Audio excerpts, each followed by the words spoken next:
We are halfway through 2025. Congratulations. We all made it to the halfway point of the year. And Uh, century. Did that's you guys know that? also true.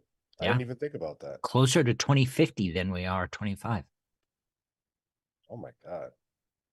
It's Sorry, almost closer to 2050 than we are 2000 is what I right. was trying to say. Yeah, Sorry. and we're a quarter through the century. Somehow I heard that right, even though it wasn't right. Well, It just goes to show how effective a communicator I am. I was going to say you speak Cale. Well, I mean, I've been doing it Yeah. for 8 years, so I better. Um, this is one of the I can say one of the best first halves of a year that I can think of in comics in a very, very long time. There are some incredible books out this year and not a lot of news this week. So we thought we would take a look at what the last 6 months have looked like in comics and talk about the best of the best because we're not going to limit it to just what we talk about on Pals Polls. We are going to talk about things outside the show and maybe we'll be able to expose you guys to some books that you're not thinking about, and vice versa. We want to hear from you too. So we're gonna go in an order, um, because this will get extremely unwieldy otherwise. We're gonna start with Marvel. We'll do some big two talk or non-big two talk, excuse me. Then we will get into DC. So we're going to talk about the whole industry of books and determine what's the best of the best of 2025 so far. And interestingly, how many of the books we praise today will actually make it onto the Pallies and win? Okay. I do. So, go ahead. I was going to say I do like how we're ending with DC because looking at those Pals Pool stats, I don't know if we're a Marvel podcast, guys. Well, Well, Gavin Guidry says, of course, the Marvel podcast has to start with Marvel. So there you go. It's more like ripping off the Band-Aid at this point. We've got a full house on deck to have this conversation. We've got Cale, What's up, hot dogs? Marco, howdy dinkle do. Tyler. I don't like that one, Marco. We can't do that one No, again. No. We'll No. workshop it. We'll workshop that it. Well, one was no, that nasty. one's getting cut. I'm sorry. Howdy dinkle doodle. How? What are I you hate doing? that one less, but I don't like it. You Sound sound whiter like than me. you sound like a Yeah, cut God. character who would have been Quick Draw McGraw's sidekick. Yeah. And I'm Sean. Thank you guys for being here, whether you are live or in the future. Banksy Main got it right. The most prodigious award show on YouTube. That's right. That's what the Pallies are. So if you haven't watched the Pallies yet, you've got to make sure you tune in later in the year in December when we get into that. We've got quite a few people here in the chat. Thank you guys for being here. Whether you are live or in the future, make sure you smash that like button. Subscribe to the Smash it. channel if you have been here before and you like what we do. If you're new, listen in, see if you like our vibe, and by the end of the show, you'll certainly you'll end up hitting that button. I have no doubt about it. Now, before we get into the proceedings here, I want to acknowledge two things very quickly. The first is that it is Pride Month, and so I want to say Happy Pride to everybody who celebrates. Which you don't have to be a member of the LGBTQ plus community to celebrate. A lot of us have people in our lives who are, and so I think celebrating Pride is a good thing to do. So happy Pride. Oh, you're doing a better job than most corporations this year. Yeah. Well, we're not going to change the colors of our logo or anything like that, but We Oh, I can't. should. Okay, I should probably we unschedule that post, huh? we don't have the money to do that. So Yeah. instead, we just say Happy Pride. I was gonna do that. I'm getting paid. What? Oh, Oh. well, listen, Oh, not now. yeah, don't think about it too Oh, much. okay. All right. And then the other thing I want to say is that I saw that it is Men's Mental Health Month, and I don't want to limit it to men because mental health should be mental health month should be for everybody. And I want to say that, we all need to be on our guard for our mental health. These are trying times. These are dangerous times. And a lot of people are losing it. So don't crack. Stay strong.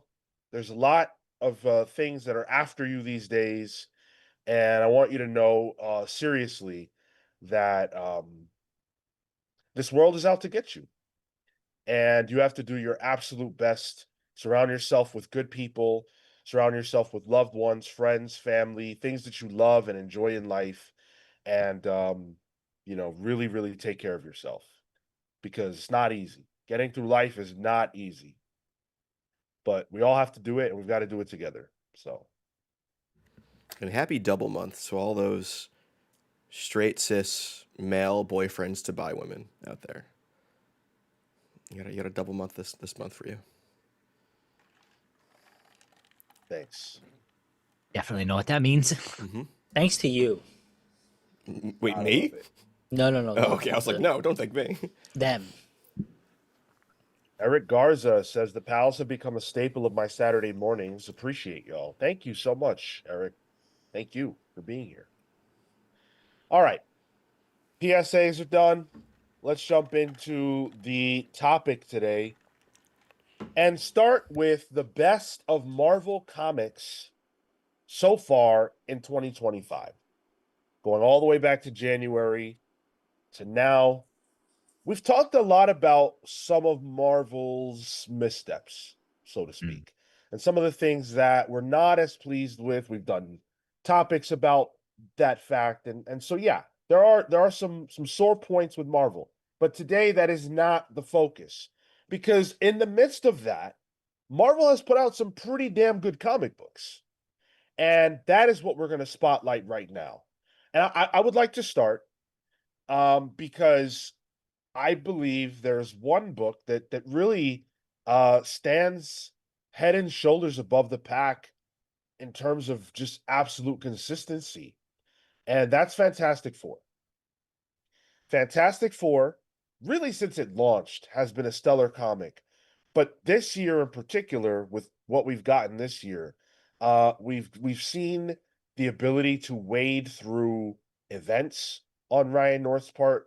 The Blood Hunt stuff was last year, but this year they've been in the One World Under Doom event, and obviously Ryan North is writing that event, but he's done an excellent job of seeding it into the main Fantastic Four book in a meaningful way, not in a cash grabby way, not in a it's event time, let's do something kind of way. It feels meaningful. The book hasn't lost any of its steam. It stays amazing. I'm always amazed by how many people aren't reading it, but you should be because it's not my favorite book that Marvel's putting out, but it is the most consistent. I don't think there's any argument against that. It never misses. I agree. Go ahead, Cal. In our conversations about the Fantastic Four and sort of, this being Fantastic Four month for the book club, it's been really interesting to see how essential the Fantastic Four is.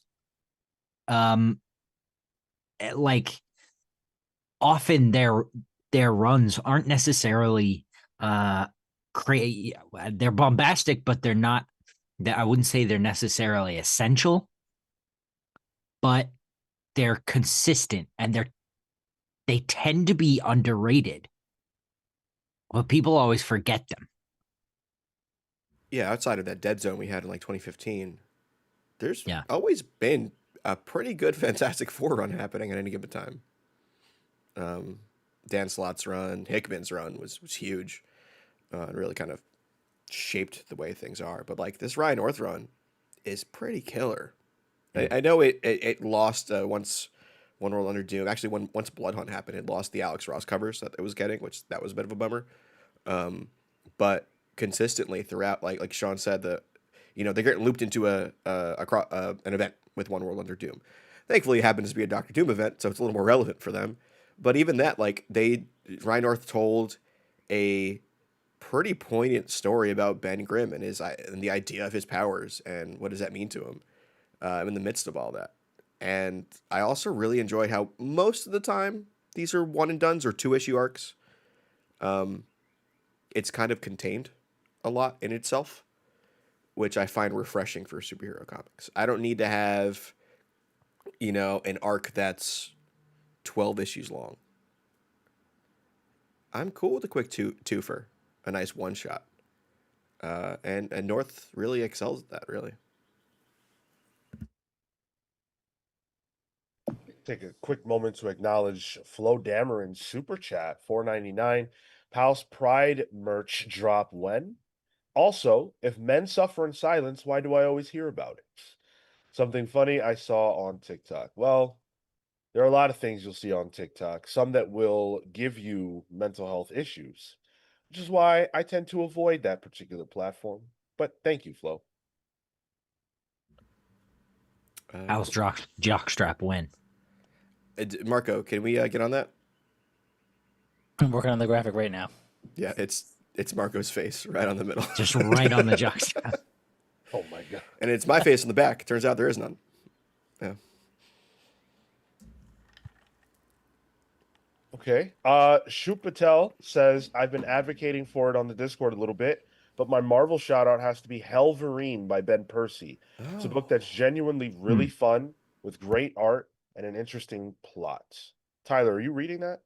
Helverine, no. I'm reading the other book with Wolverine and a demon in it. What's the PKJ one?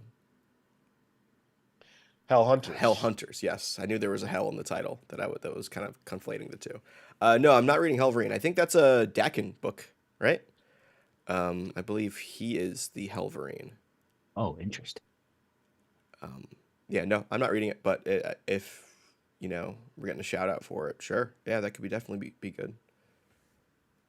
Kurt Wildshut says, would y'all say that Ryan North's Fantastic Four is a return to form after the Dan Slott years?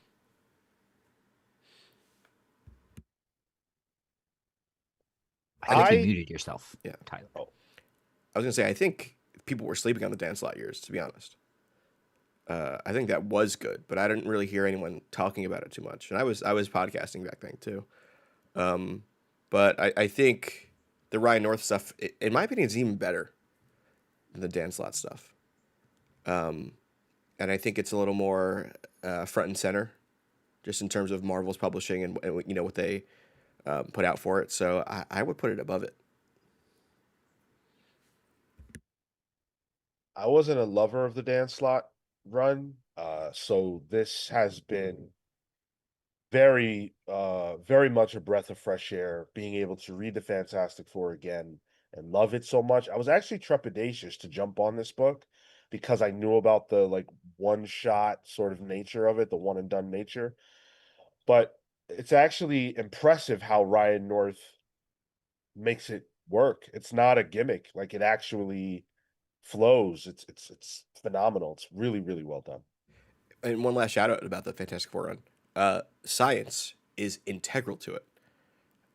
Actual science. He's mixing real scientific theory or fact at this point into the book, and it makes reads, wibbly wobbly speak make sense in a way. It's like, oh, there has some reality in play here that I think it proves that Ryan North's doing his freaking homework on this.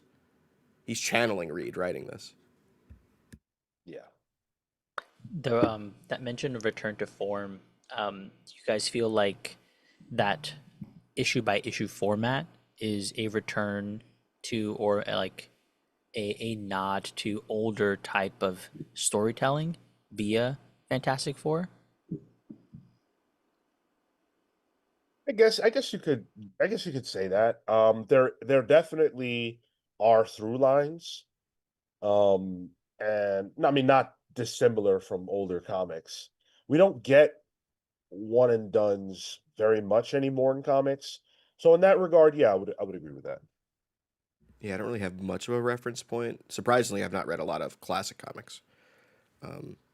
But it feels classic, what I assume it would feel like.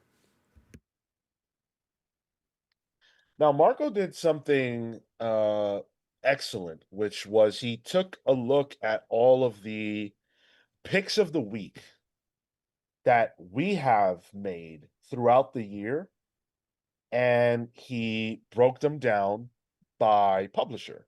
So this is incredibly helpful. And there are some very, very interesting consistencies among our choices. And like looking at Marvel specifically right now, we have almost all chosen the same books. Like there's so much crossover between the books that we have chosen as our picks of the week from Marvel. Yeah, and one of them surprised me. So I guess we'll shout it. Can I shout out one here? Yeah. Ultimate Wolverine is on our list a couple times. Mm. Looking back on this, it didn't jump out to me. Marco gave me this a couple minutes ago. Thank you, Marco, because I was trying to mentally go back in time to find like slides for this, and Ultimate Wolverine didn't jump out to me as even a thought. But we have, I think at least 3 or 4 of us have it on our list here. So yeah, I think once we got that Wolverine Sabretooth issue, I think it's issue 5 Mm. of Ultimate Wolverine, really was like hell yeah to me. I wasn't the hottest on the book, the first arc. I thought it was fine, but now that we're kind of in where we're in Russia in the Ultimate Universe, we kind of know the players now. There's Black Widow, there's Sabretooth, there's Wolverine, and then you have like the evil Colossus and Magic with Omega Red, and then this intrigue of Ultimate Phoenix being this engine, Cerebro engine. I think that this is one of those ones that had to cook for me a bit, and I think where we are now, I'm much more excited seeing this book. I didn't read this week's, so no spoilers, but it is cool to see one that's like, okay, this is different. It really is like a Wolverine as Winter Soldier book, which cool. I think the spreads are interesting between the publishers. They're pretty even for Sean and Cale, but Tyler, you and I are showing your our preferences in it. We're very DC leaning on that end. Huh. Interesting. Yeah, I want to like tear through this these picks of the week. It's very interesting to look at. Like yeah, in my case, I have almost the exact same, it might even be the exact same amount of picks of the week between Marvel and DC. Um, Ultimate Spider-Man, when did I pick that? You have a fever that time? Were you sick? Were It you might have on? been. Were you on some? Was it a Nyquil pick or something? But we can talk about that book now because even though Ultimate Spider-Man is not necessarily our favorite right now, it is definitely considered to be by a lot of people Marvel's best book. Not even one of the best. A lot of people just say it is the best. And there is a reason for that. Jonathan Hickman, his writing style works for a lot of people. And he's doing things that I think people are desperate for in mainline that they're just not going to get. Mainly the family aspect, the Peter MJ marriage aspect, Peter being, very clearly an adult at a very clear stage in his life that a lot of Spider-Man readers and fans arguably are in themselves. And so that coupled with the art, which is great when it's Marco Cicchetto and David Messina is no slouch as well. Um, it makes for a book that like I understand why people enjoy it so much, even if I'm not singing its praises in the same way. That was issue 14. That was Spider-Man versus Craven. Marco Cicchetto on the book and Hickman on that one.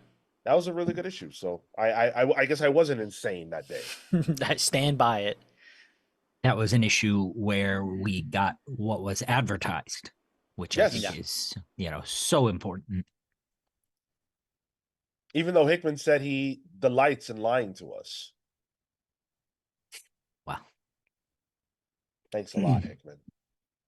I think his team running the Krakoa era would disagree with that, but I think that issue of 14 was good. I think I preferred the Mysterio issue, that reveal, with Gwen Stacy and what she's going on.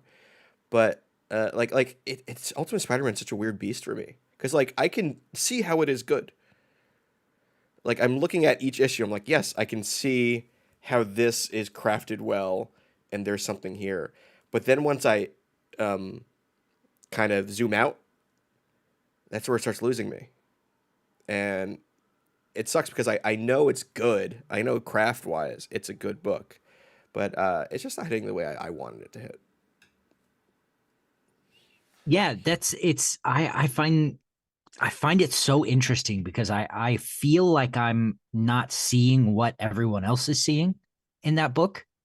And I don't know if I'm putting too much into it or if I'm expecting too much from it.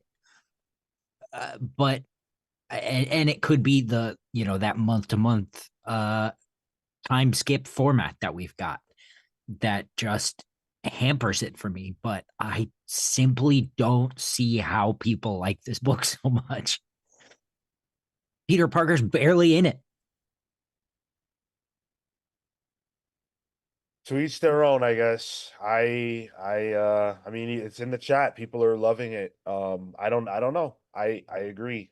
It's a mixed bag to me, but it will certainly be on many, many people's end of the year lists when that starts rolling around. Yep. Common Sense with a 4.99 using his common sense to super chat us today. That's a reminder that super chats are open. Thank you, Common Sense, for contributing. You think Scott Summers will be in Ultimate Wolverine? Because I have a theory that Natsu from UXM is Scott and Colleen Wing's daughter. Claremont's idea.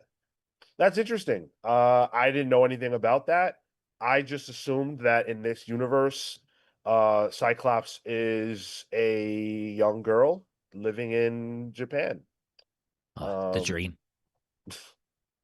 Yes, to be a young girl in Japan. Yeah, you can put on a schoolgirl uniform if you want. Hey, yo. Hey, don't tell me it's Pride Month. I know. Okay, all right, cool. I'm I'm aware. just glad you're aware that you can do this. It's fine. It actually might help the super chats. Listen, What's new to me about the super chat is that I did not know Claremont shipped Colleen Wing and Cyclops. I don't know when those two have ever interacted. what a weird dynamic. Yeah. That's bizarre. Was she's a ginger, right? Yeah. Okay. It tracks for Cyclops' type. She? Yeah. The daughters of Dragon Daughters? I forget the name of their team up with Misty Knight. Oh, yeah. I suppose. Yeah, you're right. He's got a type. Are we all? But Marvel's put out some other strong books. One book that made all, I think, of our picks of the week at some point is Amazing Spider-Man. Go ahead. Another book that is so crazy controversial because mostly we really like it, but nobody else does. We seem to be an inverse opinion when it comes to Spider-Man on this podcast. Yeah. Well, I think this run is definitely more celebrated so far than the Zeb Wells run. There are a lot of people who were completely down on Zeb that are back in for this. The Pepe Larraz art does not hurt at all that we got throughout the first 5 issues. And I would say at least the first 4 are really, really strong entries that do something interesting with Peter. Everybody always talks about, oh, Peter, it's always the same stuff. It's always the same stories. Okay, well, Joe Kelly had the idea to reach back into an era of Peter Parker's life that we don't see a lot of, which is his shitty teenage years, where he was a little bit of a douchebag. And injecting those flashbacks into these comics allowed us to look at Peter in a different way. And that was interesting. That was a genuinely interesting turn for the character. Does it reinvent the wheel? No. But it's compelling, and I love it. And I think this book is really strong. And I gotta say, out of like new introductions to characters for me in 2025, Itsy Bitsy might be up there. Yeah. I think she's kind of neat. Oh, okay. Glad you stopped there. Well, where are you Hey. going with that, Marco? Yeah, Marco Oh. wasn't gonna. I think ASM, in contrast to Zeb Wells' run, which Zeb Wells always felt functional. There was never anything technically wrong with it. There wasn't just like the emotional connection. Where in this, like Joe Kelly has started with, here's why you should care about Peter and what he's feeling and what he's going through. Where the not because it was bad, but the Zeb Wells run started with like a mystery. Like let's try to figure this thing out. Where I don't know that I need that initially. Like lay down the groundwork of who your Peter is going to be, so that way as we get into a mystery, I'm there along for the ride. And on art, personally, the Lara stuff just beats out JRJR. There's a lot more dynamicism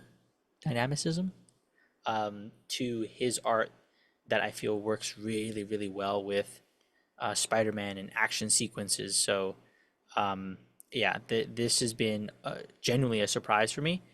I had to fill out a couple more of the issues as I was doing like the data collecting for this thing, and going into issue 2, or from 2 into 3, you guys had mentioned how excited you guys are for the book. It was a pull, a unanimous pull, but that I didn't feel in our discourse for something like ASM previously. So I think from here it's been a really, really good trajectory. I mean, compared to Zeb Wells' run, it probably helps that he's not cucking Peter Parker right off the bat. Like, we found it a compelling story, but most people did it, and there is a clear boogeyman that can point at.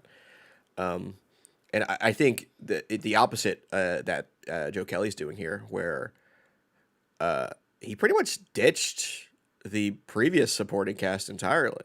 Like, outside of Aunt May, like, we have a Shay, I think her name is, who's still a newer character from Zeb's run. But that's his girlfriend now, or on again, off again, which is a perfect situation to have for Peter. And then this new old high school friend. And then his new boss. Like there's a kind of a new cast of supporting characters, which I think was a smart move to kind of freshen things up. Yeah. Go ahead, Marco. I know we're starting with Marvel. I'll wait for the DC conversation on this one. Please. Samuel Summers with a 5 spot. I feel that people are doing a lot of heavy lifting to enjoy Ultimate Spider-Man. The book feels empty to me. You know what, man? I don't know if I'll go as far as to say empty. I do think there is a lot going on. It's the slowest burn I have ever read in comics, I think. And I'm finding the proceedings on a monthly basis to not be terribly interesting. There are interesting things inside the book, often not the focus. And when you're skipping to the next month, every single issue, it's just, I don't know, man. I find it really hard to connect. I don't feel connected to this version of Peter in any way. Quite frankly, I defy somebody to tell me why they feel connected to this version of Peter. I truly do. All right, he's a deer in the headlights. I get that part of it, but like, he's inactive. He's passive. Passive Pete. Passive Peter. I mean, I wasn't on PalsVerse this week, RIP, but I did get really annoyed at Spider-Man Incursion, where like Ultimate Peter's just like, you got a bedtime. We're gonna leave this baby out in the middle of who God knows where to just do its thing. Yeah, this Pete just seems much more wishy-washy. And I know like that's probably built into the character because he's a new Spider-Man. He hasn't been Spider-Man his whole life. he's almost as new as his son, who's taking up the other Spider-Man mantle. I mean, he is. There's no Yeah. way around it. I think, Like- yeah, I even think his son might have had more time in the suit at a certain point because Peter was stuck in the Savage Land. So like they might be on even hours played here, Peter's been Spider-Man for a year. Wait, well, what issue are we up yeah. to? 16? So 16 months. Okay, so he's probably probably double his son, but still, it Yeah. ain't much. Dwight Baldwin with the 4.99 says, anyone liking Immortal Thor? I find it hit and miss, but overall good. I am loving Immortal Thor, and I'm glad you brought it up because that was absolutely going to be one of my books that I was going to talk about. We don't review it on Pals Polls because it's not that sexy of a comic, in the sense that there's bigger stuff going on elsewhere. But man, I think Al Ewing is really, really doing amazing stuff with Thor. Jason Aaron had that character in a stranglehold for years, and I don't say that negatively. I think those were some of the best Thor stories ever told. But once he left the book, we haven't quite had that next big epic Thor story, and it feels like we're getting it now, where Al Ewing is challenging the Thor character within the books, but he's also challenging the idea of Thor. He's challenging our perception of Thor because people's perception of Thor has changed a lot since the movies. The Chris Hemsworth Thor and the Ragnarok and Love and Thunder, the Taika Waititi movies have taken the Thor character and kind of funnied him up. They've kind of what's the word I'm looking for? Man-child. Himbo. Himbo, Himbo. thank you. I almost said man whore, but I didn't want to say that. Himbo. Hey, it's Pride. Is that okay? Yeah, we celebrate Man Horse. Yeah, I think everyone Okay. can. Yeah. But they himboed him up. And I like that Al is kind of saying, well, that's not the comic store. Let's look at the comic store. He's putting him through his paces. He's using fucking Dario Agger, the Minotaur, one of my favorite villains. It's been great. It really has been great. I have loved it. I know not everybody is high on it, but I am. I think Immortal Thor is consistent as well. Yeah, I think I'm with Dwight here in the sense that I'm overall liking it. It can be very textbooky sometimes. Al Ewing is, I don't know if he's doing homework or he just knows the simplicity, like implicitly, but he's going into Thor lore in this. We're getting Thor's third brother twice removed hanging out with, and I'm like, who the fuck is this guy? And I thought I knew the Asgards because I've been reading Thor consistently since JMS's run. And I realized I know nothing about Thor once Al Ewing was on this book. And that's refreshing to me. Like, I think that can be a little much sometimes when all these new characters or new to me characters are popping up here and there. But did you guys see me throw my cat? He's fine. He's right here. And I think that I am enjoying it, even though it gets a little heady sometimes. I'm excited for 25 when the Immortal dies, and then the new version of, I think it's just Thor, Sean, relaunches. I believe so. Yeah, just Thor, textless, adjectiveless Thor. But yeah, I think it's pretty good. And if I was lamenting the loss of Alex Ross covers on Fantastic Four, they're here. So yeah, definitely check it out. Blur Jose with the 20 spot. We got 220 spots in a row. Love that support from y'all. Thank you so much. Blur Jose, who gets a shout out on this show every single week, decided to double dip and alongside his 20 spot. He says, life keeps me from being present for live events, but this is just a thanks to the pals for keeping me company, quote, in the future. Well, thank you, brother. A bro fist to you. Appreciate you, Blur. And I hope things are well in the future. I really do.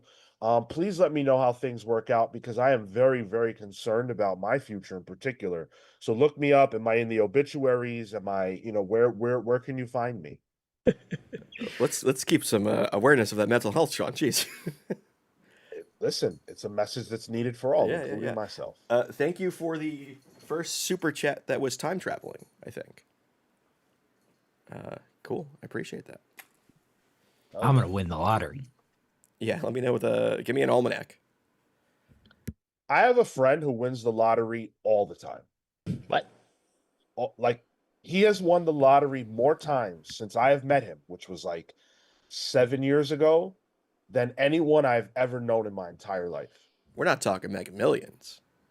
He has won like tens of thousands of dollars from the lottery. Wow. Where does he live and when is he not home?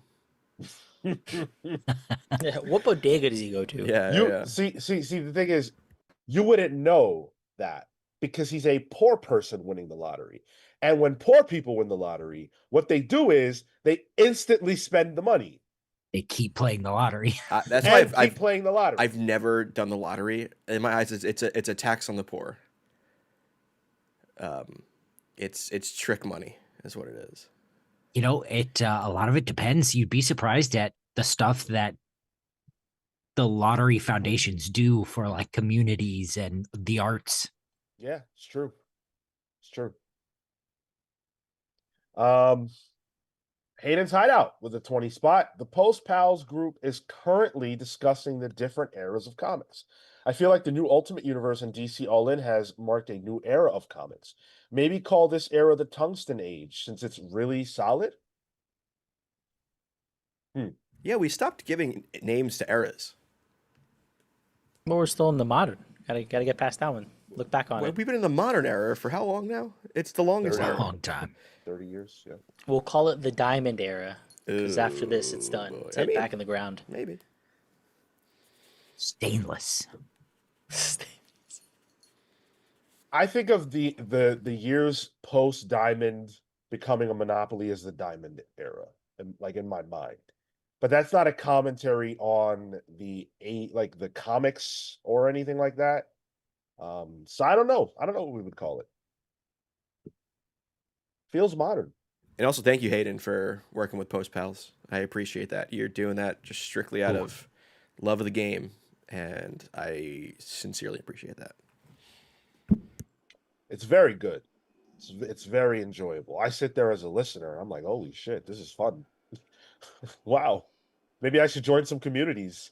Yeah, I'm afraid, like, oh man, he's doing a better job than I do. Jeez, what the fuck? Well, listen, Sean. Tyler. Go ahead. Not hard. I was gonna say Sean out here scouting for new co-hosts. Not at all. In fact, Tyler, there are no graphics on that show. I'm more than a sexy graphic, Sean. Not much more, Not much, but more, he is more. but a little bit more. I'll have to learn about them more. Yeah. Couple. I'll have to. I I'll don't have think to you do a like deep them more. dive. Nope. I was gonna say a couple inches more, but and then I said it. All right. Hey. But there it is. Ay.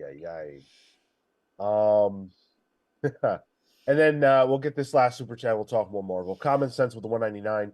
Can you explain Thor's human personas, Donald and Jake? I can only talk to you about Donald Blake. So Uncaged has it. He Oh, says, okay. my understanding is Donald is a duck and Jake works at State Farm. So there you go. I thought That's Jake's the good one that's stuff. always in Chinatown. Is that Oh, too? God. Okay. All right. You guys got it eventually. There we go. I still don't know where. I didn't. That wasn't for you. Okay. Yeah. Don't worry. Hey. Yeah, so Donald Blake is like a body that Thor gets put in as a human persona, and I believe it was meant to teach him humility or to tether him to the world. And Donald Blake, when I was reading Thor in the JMS era, if I remember correctly, he was a doctor, Yep. and he walks around with a cane or something like that, and he can turn into Thor at will. Which was great because Yeah, there would be like a sound effect when you'd hit the cane, and then it'd be like Yeah. "crack-a-coom," which is one of my favorite Sick. sound effects that I don't think it's used as much anymore. We need to go back to the "crack-a-cooms." Oh, And yeah. that the Donald Blake persona goes all the way back to Kirby. So that's, ancient history. Jake, I think, is roughly the same concept, but was sort of a 90s update, I think. I'm unfamiliar with Jake. I thought that was a Moon Knight persona. I guess that's just the name that these guys come up with. I mean, it's the 90s, It's true. A lot of Jakes there.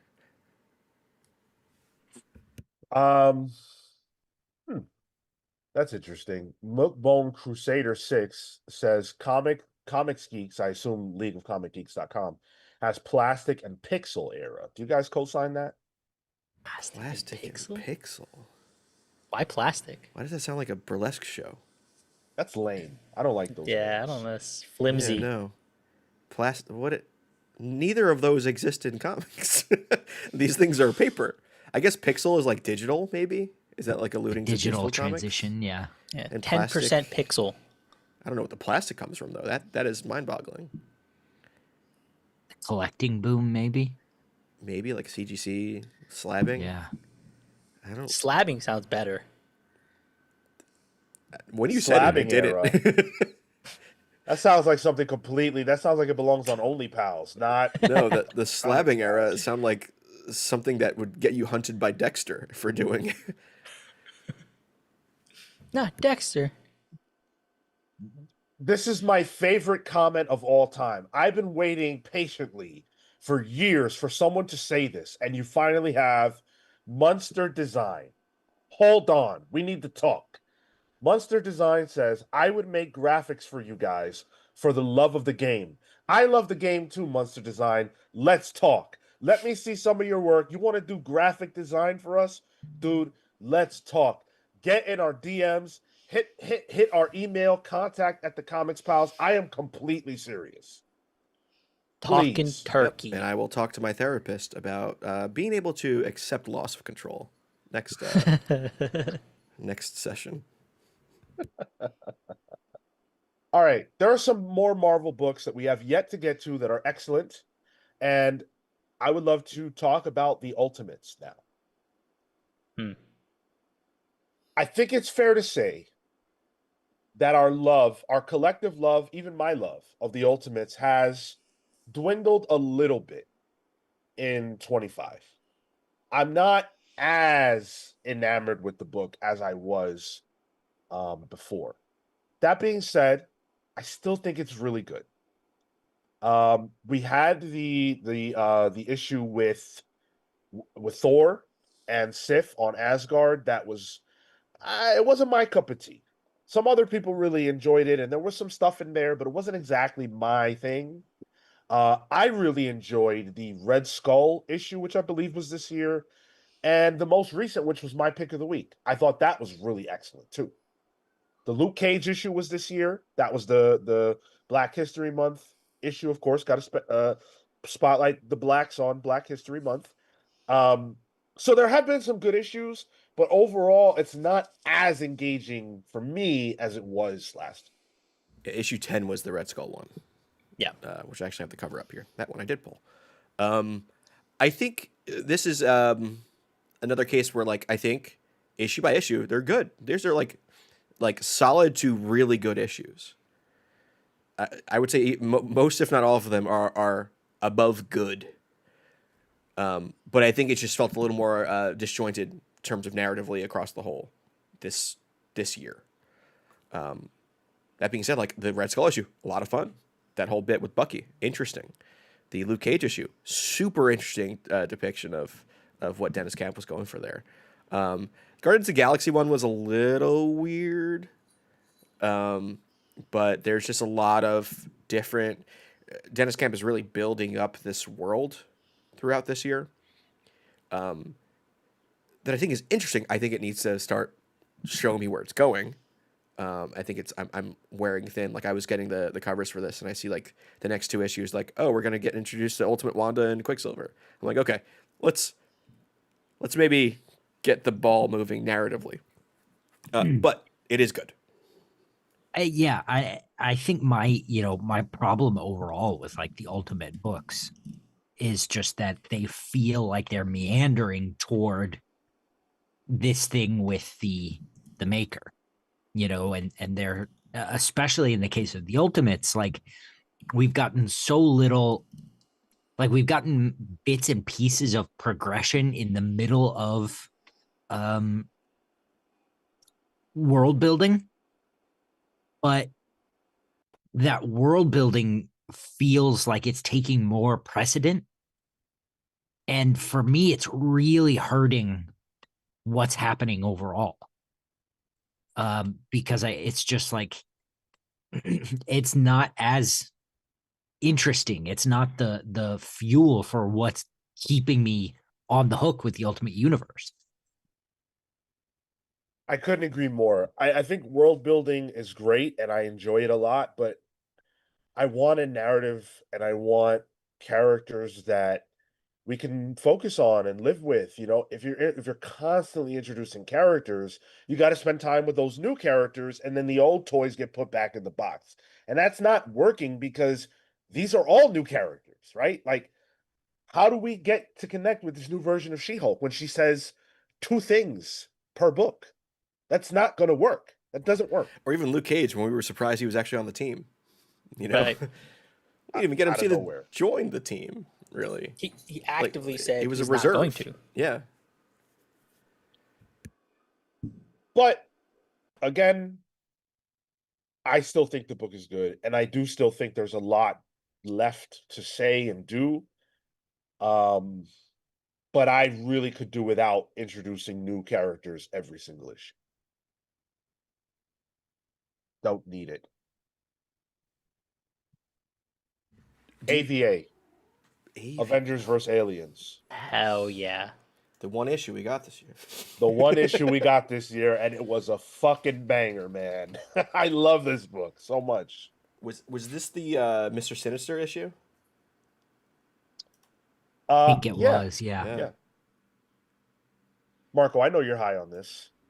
I'm having so much fun with it. Hasn't been a pick of the week since I think the first issue, maybe the second as well, but it's just consistent. I love the world. I love the idea, the take, the concept. Like all of that is interesting, and I know we're not all Saad Ribic fans, but man, come on, I'm eating good. Oversized issues as well. I'm a fan of like the end type stories where you get to see the last days of X, Y, and Z character. And this is that for the Marvel universe. They're losing everything due to the aliens, and they're having to make tough decisions, and like seeing Hulk and Captain America go out in a blaze of glory, so to speak, was cool as shit. Now, granted, that didn't happen this year. But the book is awesome. There's one more issue to go. I think it comes out in June, and I'm very into it. I love it. I think it's a fun book. I think Asad Ribic is a good choice for the book. I'm a Ribic fan. I've realized you guys have been mixed up all day so far. Ribic. Yeah, I think the art's really good. I think that whole bit with Miles in this too, where he's got the Venom, the symbiote, that is like canceling out the aliens because of a symbiotic relationship that aliens have, like the xenomorphs have. I thought that was like, oh, okay, that's a cool way of merging the two universes and how things work in those universes. Yeah, I think it's interesting. I think Hickman was really eager to write Mr. Sinister again, which I thought was fine. I think adding the clones and adding an army of xenomorphs for Sinister is interesting. I hope it sticks the landing in 2 weeks. Yeah. Well, Let's listen, go. I'm glad y'all are having fun. Hey, and you know what? Glad you're along for the ride. I'm not. He's contractually obligated to be along for the ride, Marco. That's right. Which, by the way, Marco is working hard behind the scenes. Give this man his flowers. This fucker is uploading, and I say that affectionately. He's updating the charts while we're doing the show. I love it. Can I say, I think Marco likes it a little too much. It's so much fun. It's so much fun. I'm doing data now collection. It Love feels like a kink for you, and I'm glad we can support that. Excel. I have a Christmas present for Marco that I haven't gotten to get him. And I'm gonna say it. I'm gonna say what it is because he's gonna forget.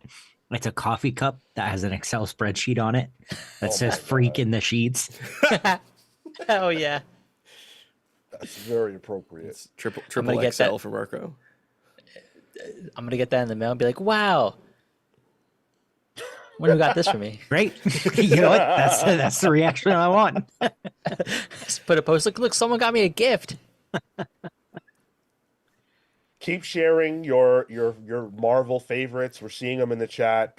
Thank you guys for talking and giving us your thoughts. We will get to that. Him the Dude official says, honestly, anything with Sinister has my attention. Yeah, I thought that way too once upon a time. And then I stumbled upon this old thing called Krakoa. And there are a lot of things I learned out of Krakoa. One of those things was that I don't want any more Sinister written as a sassy one. I'm over it. Unless it's Hickman. If it's not Hickman, I don't want it. Even the brief moment he showed up in X-Men 93 or 92 or whatever it was. I was like, oh no. Dude, he showed up in Exceptional X-Men. Yeah. And I don't know if who here has gotten to that issue. I did not like it at all. I did not like it at all. That was the one issue of Exceptional X-Men that I didn't like because of Sinister. I can't stand them anymore. It was Just like go away. issue 6, issue 7, something like that. Whichever the most recent one was, because that's the one where he is actively fighting doing and stuff. talking and stuff. Yeah. I have to catch up on that on the Marvel app. Yeah, well, skip that one. All right. Mind if I call out a book? Please. We don't talk about it on the show much. I got to figure out where my slide is for it. But Moon Knight, Fist of Khonshu. Written by Jed McKay. Continues the Moon Knight run of stories and series that Jed's been telling for 3 years at this point. It's been a while. And the current the artists have kind of been shifting throughout the run. Right now it is Dev Pramanik in the most recent issue, which is really, really good. Yeah, I don't know. It's setting up Mark as a guy who in the previous series he pretty much found his family. And in this series he's realizing that because of who he is, that puts his family at risk. And now he's kind of not rejecting it, but he's trying to save his family so much that he's pushing them away. Throw that in the mix where an Asgardian has decided to come to Earth and become an underground gang boss because it's just easier for him to do here. And Moon Knight has to deal with that. It's really fun. 8-Ball is a pretty prominent side character in it, and I love a goofy D-list Marvel villain having a spotlight on him. Tigra is his love interest, and I think we all love Tigra on this show. It's just a really good book. I think it's just where Jed does his best work, where it's a main character where they focus around a core ensemble group. There hasn't been the typical, here's this new group of villains. Sometimes a little bit, Jed will throw that in, but I think overall it's a pretty damn fun book. That cover is fucking insane. Yeah. Oh my god. Yeah, 8-Ball gets so pissed at Moon Knight for ditching him, he forms his own group, which just has Deadpool on it, because Deadpool's like, why not? Yeah, 8-Ball it's a good character because he was a D-list character that Moon Knight took under his wing. And then he rejected him, so now 8-Ball's pissed. Was a D-list character. Yeah, now he's up at sea, baby. I'm gonna say D+. Don't like the way you said that. Disney Plus. He's getting a Disney Plus series. Oh, okay, cool. That would be insanity. We got at least 5 more years for that. I'm waiting for his MCU debut personally. It's kind of wild that we're neglecting. Damn, I broke. It's kind of wild we're neglecting one of the more prominent characters that we have as a pick of the week solo title. Um, the sexily, scantily clad rogue in the Savage Land. I don't have a Pick of the slide week for book. this. I don't have a slide for this. You should have. You should have one of those variants on there. Oh, Who boy. picked it? It's not on my list. Marco did. I Marco did. did. We Marco don't did. have Oh, that. We don't. Yeah, we don't have He's Marco's keep- picks. Yeah, he's keeping that close to the chest because he's Yeah. ashamed. First of all, that was Nasty boy. the most bullshit pick of the week. I'm sorry, Marco. It was genuine. I'm Nah, sorry, that was bro. you were memeing. Hold on. That was some bullshit, bro. What else came out that week? New Gods. I wasn't as hot as everybody else. Yeah, and you were wrong. Immortal Wolverine. Sorry, Ultimate Wolverine. Immortal Thor. Come on. What are we talking about? Are you Standout issue. smoking crack? Bro. That was an insane out. week. The 3 titles you used against Rogue are the 3 top books we've talked about. Okay, you weren't as hot on New Gods, but New Gods was still better than Rogue. Hey. It's wrong. All right. You got it. Weren't you the one who thought Magneto was Khazar? For a hot second. Oh yeah. Ay. Marco saw Rogue in a fucking bikini and Magneto with that shirt off, and he said, "Oh, pick of the week." He started, pick of the week. He started barking. he started purring like he was Zabo or whatever Zabu. Zappo. Hayden's right. It's got heart. That's what it is. It's got heart. Heart. Marco's got a Hard. heart Marco's on for hard. this. Hard on. Marco's hard on. Marco's trying to get lost in the Savage Land with Rogue and Khazar. Easily, bro. Also, Hayden, I love you. We're talking to King Gunnar right there, taking Hayden's advice.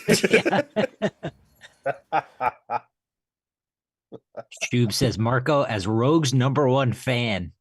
Catherine's here. You better watch out, Shub. That book is ass and not in the great way. Not in the way that Rogue is drawn. Yeah, so is that. Book's not ass, bro. It's got ass, but I wouldn't call a book ass because I think there's flavors out there for everyone, but it ain't the flavor for me. And I also think like these books that are like out of in continuity, like side continuity books, they just seem so weird to me. Like I can't really feel anything for them because it's like I already know what happens. I rather an out of continuity story because then it's a mystery to me. If I know where point A is and point Z is, then the stakes are gone in between. What is this, just cheesecake? And I think that's what this book is. I mean, there's no doubt in my mind the only reason this book exists is for that. But to Marco's point, that doesn't mean it can't also be for some people. So, all right. Marco Listen, and Spiral Storm. and Catherine. The metric on the show is would we recommend it? And Marco said, I'm gonna take that book to my bunk. I gotta reread it again. Yeah. Marco always leaves out his books when he's done with them. He leaves them outside for people to take. That's one that stayed with him. Yeah, that was the shelf over there. It was a biohazard for his janitor, and he realized he didn't want to put that on the guy.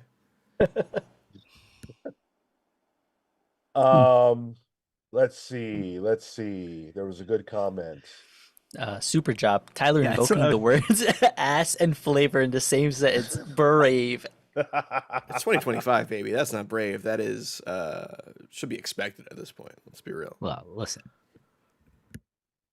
This is the one. C.W. Gordon says, Rogue Savage Land Red Band when? So, if you want to get me back for some Red Band, I will break my rule for that. You get me a Rogue Savage Land Red Band Edition, thumbs the fuck up. So Thumbs up. Way up where? Oh my God, Marco. Not only pals. Jesus. There are some other really good Marvel books that haven't come up for us yet. One of them, and I'm not all the way sure on this, but I do want to make sure we mention it, is Uncanny X-Men. Mm, It's a mixed bag, but there are some really, really strong issues of that book that dropped this year. not to toot his horn too much, but that Gavin Guidry Gambit one was probably my favorite one that's come out, and not just because he was on the art. I genuinely really found a way to enjoy Gambit in a way that I've never had the opportunity to before. That's kind of been a surprise for me in the year 2025, our Lord Jesus Christ. It's for you, Cal. Is the fact that Gail Simone and Gavin have made me like Gambit.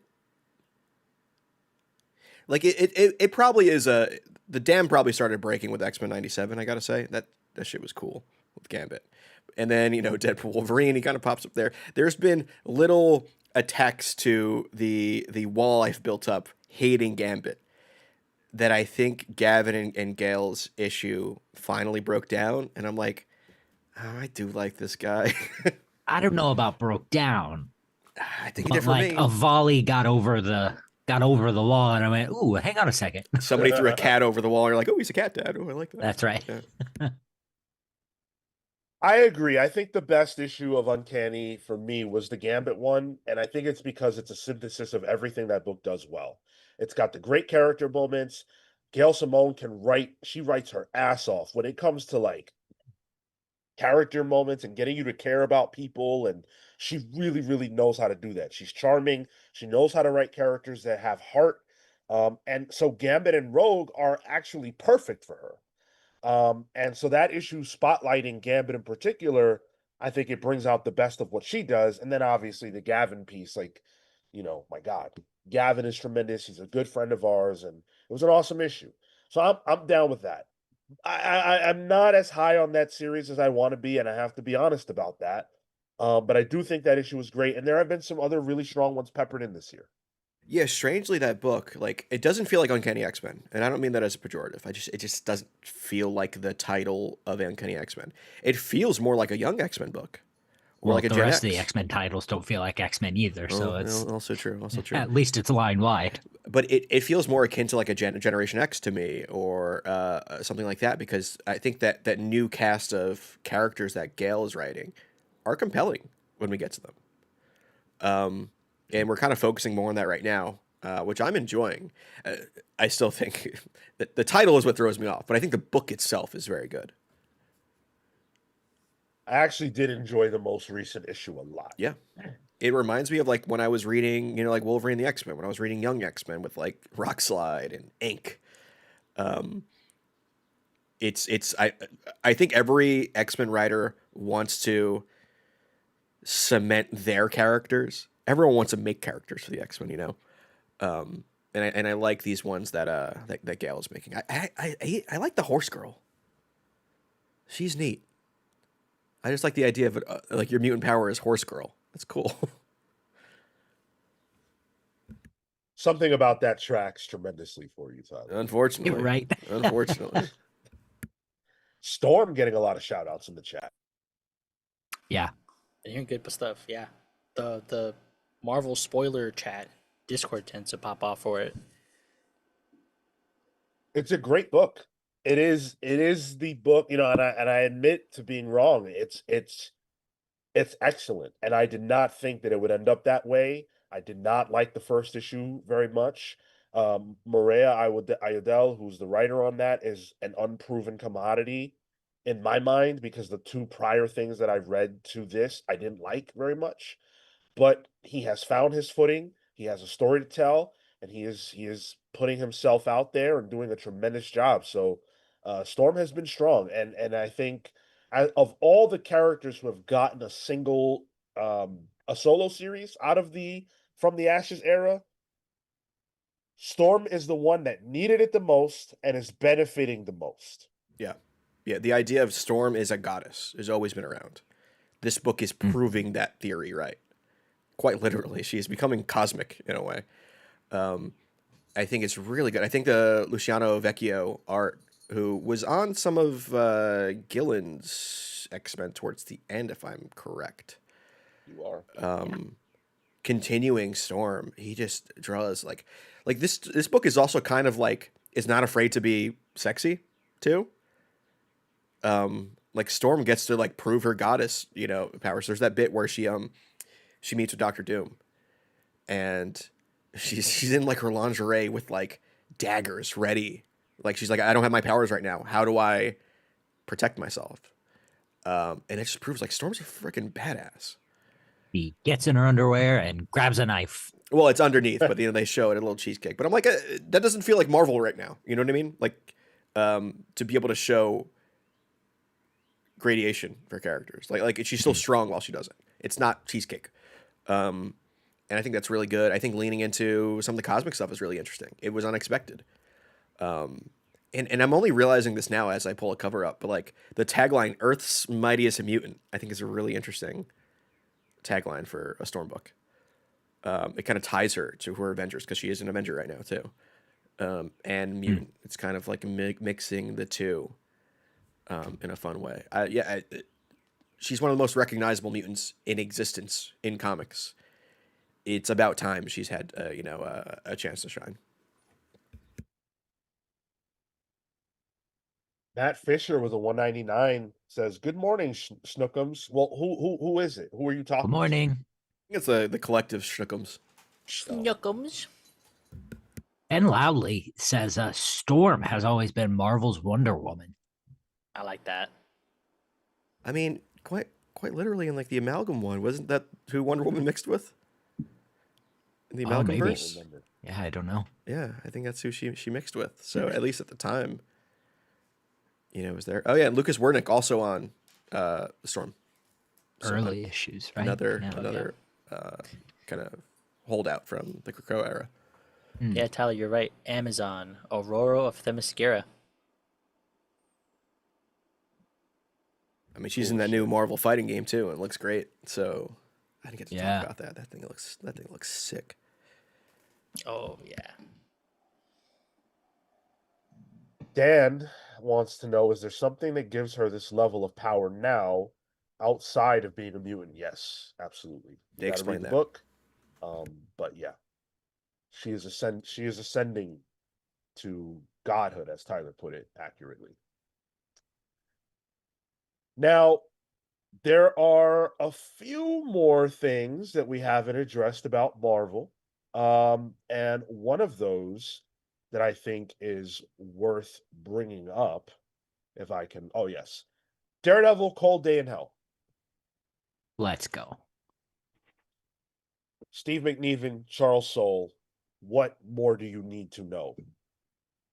The book is insanely good. Tyler, have you read the second one? I did, and it made me like it even more. Yeah. There's a page of the second one where Elektra shows up, where McNiven is channeling Millar so much so that I thought it was fucking Millar. Yeah. And I was like, what is McNiven doing here? This is insane. 2 sold the book for me. I was like a little on 1. I thought it was good, but I was like, all right, I'm not sure where I am. 2, I was like, yep, I'm in. It's a love letter to Millar stuff. It's like doing the Millar story of a Millar story. Yep. It's good shit. And it's Charles Soule flexing a different muscle for Daredevil. This does not feel like any of his Daredevil stuff. That's because it's not him. Don't forget, it's McNiven who's done the majority of the writing here. And I the way I get it is Soule is basically just pacing it out. Sure, okay. Give him a framework. Gavin says, "What if I told you Steve inked this with ballpoint pens?" I would That's I would crazy. expect that actually because it kind of looks like it and it looks good. Yeah. That look textured? Are you not reading this, Marco? Dude, I passed on this. Oh my Wild. god. Wow. No, give issue 2 a shot. I might change your mind.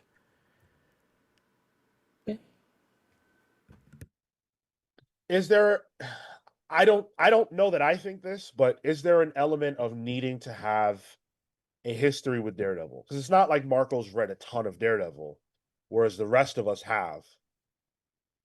It's hard for me to say because it's so ingrained into who I am as a comic reader that I don't know how to divorce myself from that. I don't think so. Because I think even if you've only seen the Netflix stuff, you have an idea of uh the basics, you know.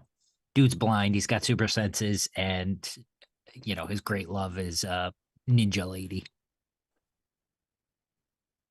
Yeah, I don't think the construction of it was like lacking. It's just it's not a character I'm clamoring for. It's not a version of the story that I'm like a point in his story that I'm interested in. Very much old man. So And listen, I've been one to decry old man stories in the past. There was at a certain point there was an old man Star-Lord series or something. That one was good, actually. Don't lie to me. No, But okay, all right. this one works. I mean, you live an old man story, Cale, so I can see why you don't want to see it. Yeah, all the why time would in I want to comics. read about Yeah. other ones? Yeah, you already know it. Also, Uncanny Suit. Go ahead. 3 issues. it will Bring be, back yeah. more 3-issue stories. Wild. Yeah, but at the same time, I'm bummed out. I want more. But yeah. Uncanny Suit says Cold Day in Hell is a must read. I don't think you need any knowledge as long as you've heard of other runs on the character. Uncanny Suit, where have you been, bro? Where did you go? Where have you been? It's good to see you. Yeah, I think I probably agree with that too. Like a good comic is a good comic, but at the same time, I wouldn't read like an old. What would I not care about? Like old man. Mm, Star-Lord. yeah, I wouldn't care Magneto. about that. Old man Magneto is just extra old. Decrepit. Yeah. Just just X-Men #1. Is, like Yeah. Every issue retells the other issue because he forgot. Gavin said that I guess he and McNiven were at dinner and they talked about that book maybe halfway into issue 1, and he was talking about his new process for the book: rough textured paper, ballpoint pen. Cool. I love it. Must be Yeah. burning through ballpoint pens. Oh, Yeah. and also your hand too. Those things. He probably has ergonomic or smart, like good pens for that. But man, I like that McNiven is an iconic artist. This is the dude who drew Civil War, arguably the most iconic event comic of all time. And he's You still could barely tell. yeah, he's still reinventing himself. He's like, I want to try Yeah. something different Yeah. and wildly different. And it looks nothing like him, but then when you look at it, there's still McNiven there. He's not ditching his art at all. Man, yeah, I love it. It's really good. This might be on my we're talking about Pallies. This might be up there. Yeah. Are there Marvel books that we missed so far? Yes, I think we have one great big event level hole in our conversation. One World Under Doom.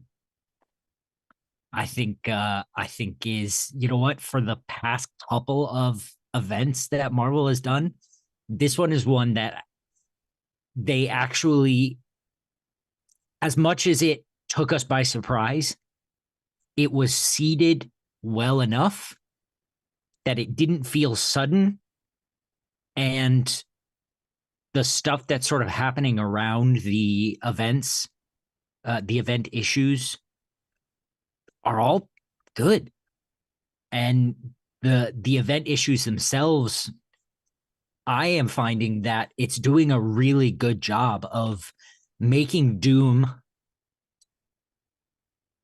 not just like a protagonist, but someone I'm rooting for as, the Sorcerer Supreme.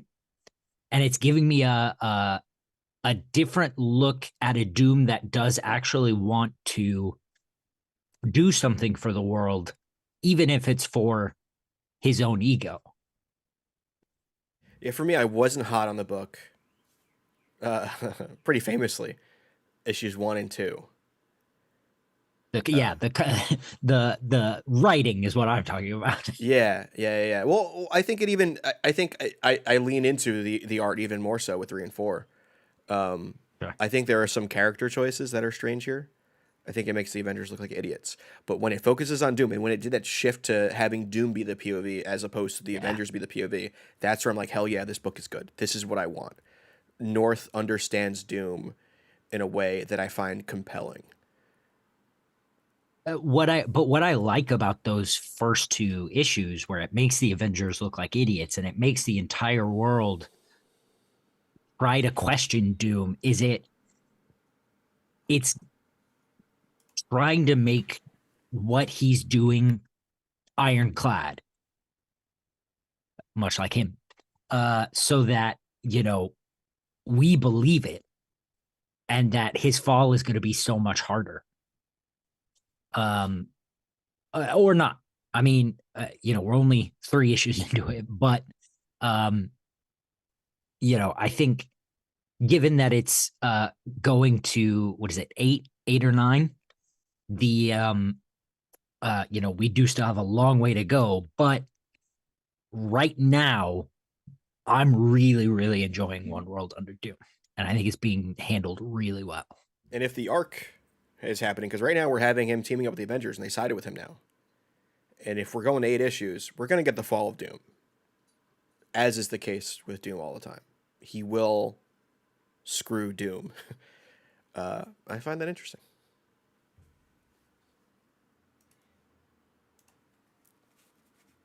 Kurt Wildshit says One World Under Doom is the first time I've disliked David Curiel's colors.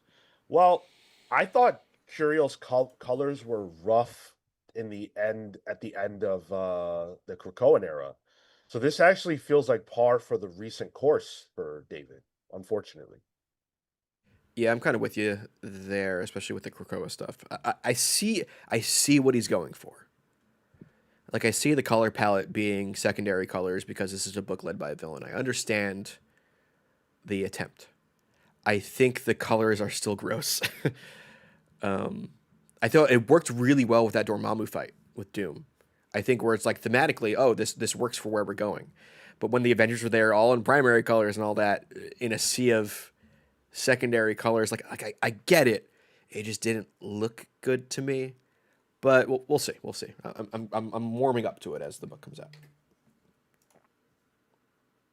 Chat suggests that we missed Philip Kennedy Johnson Hulk, and I gotta say, as much as I enjoy that book, I haven't read any issues of that this year. Actually, I don't think. You're buying it though. Yeah, I'm buying it. I have every issue, but I haven't read any this year, so I can't And speak. it's been sort of off the radar. Like, I think there was a point where PKJ, he came off. No, I think. Well, I mean, wasn't it for a I don't know, a holiday or something? He dropped for a short stint. Maybe I'm thinking of the artist. you're thinking the artist. Yeah. Okay. Nick Klein did drop off for an arc to have Danny Earls draw, Right. which in Okay. a way I thought was even better. Um, I I think this is a fair one to call out. I think there's some really good stuff here with the idea of Hulk being a monster and um, what does that do to the people around him. He's becoming a bad influence to what's her face, Charlie, his little protege now, his reluctant protege. And I think that leads to some interesting things. And by God, is it a gross book? Nick Klein and Danny Earls draw body horror like you're watching a Cronenberg movie. It's gross. I don't know how this lines up to what's happening in Imperial. Get it out of your head. Don't think It about it. doesn't. Don't Yeah. think about it at all. The only thing that tracks was like, oh, at least Bruce Banner has long hair in Imperial. But I do think there's some really fun stuff happening in this book. I think there was a Thor issue, last issue. The 25 was like an anniversary issue, but art phenomenal. Joseph Wolf, did we talk about Miles Morales? We haven't, and I wasn't going to, not because it's not one of my favorite Marvel books, because it is. Just that there's so many books we've already talked about. We've got DC and Indie, but I really enjoy Miles Morales. I think it's one of Marvel's best looking comics. It's got great art. It's shit. Who's on the art for Miles? It's really stellar. I think about it every time I read that book. Um, somebody got to help me out. I'm looking Trying to right pull it now. up now. Is Is it? It's Vincenti, is it not? He's got a couple Vincenti, yeah. At artists. the moment, it is, yeah. Yeah. Crazy art. So good. Outside of Bendis, I don't think anybody has handled Miles better than Cody Ziegler. And to be honest, Bendis's Miles wasn't like that deep of a character. He was kind of just like, another version of Peter in a lot of ways. And I like what Cody is putting down. It feels like somebody who is not Miles's age, but understands Miles's age group and ethnicity group, writing the character in a way that feels modern and fresh. I'm not around young people much, but like I know Yeah. how they talk and I get it, and Cody does too. And you can feel that coming out of it. Miles now feels like a real character inside of Marvel's universe, and I love that. And from what I understand, correct me if I'm wrong, Sean, here, but Cody has really been solidifying Miles as separate from Peter in terms of like the lore around him, adding him to like the mix of like the Wakandan gods, the Ares and Hercules, and kind of like building out the lore of what Miles is in the world that makes him separate from Peter Parker in New York. Like, yeah, he was dealing with, the Vulture stuff and his granddaughter and all that. But at least he's building this out, especially post Blood Hunt, when, Miles is still a vampire.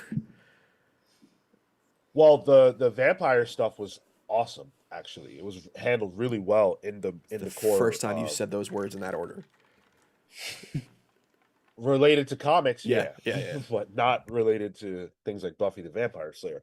But yeah, the Miles stuff was great in the Blood Hunt pieces of that, and yeah, I mean it feels materially different than the Peter Parker high school years, and I love that fact. And Vulture was there, but it wasn't about Vulture. It was about his granddaughter and Peter's relationship to her, or excuse me, Miles' relationship to her. So it's doing different things, and I really appreciate that. Great book. And then the last one that I wanted to get from the chat is Ultimate X-Men. Oh. For some, I'm sure. Have you kept up with it? I fell off of, I think, after 13. Like, one of the arcs ended, and I have been lazy to go back to that one specifically. I think I'm probably in like April's issue or whatever in my reading of it.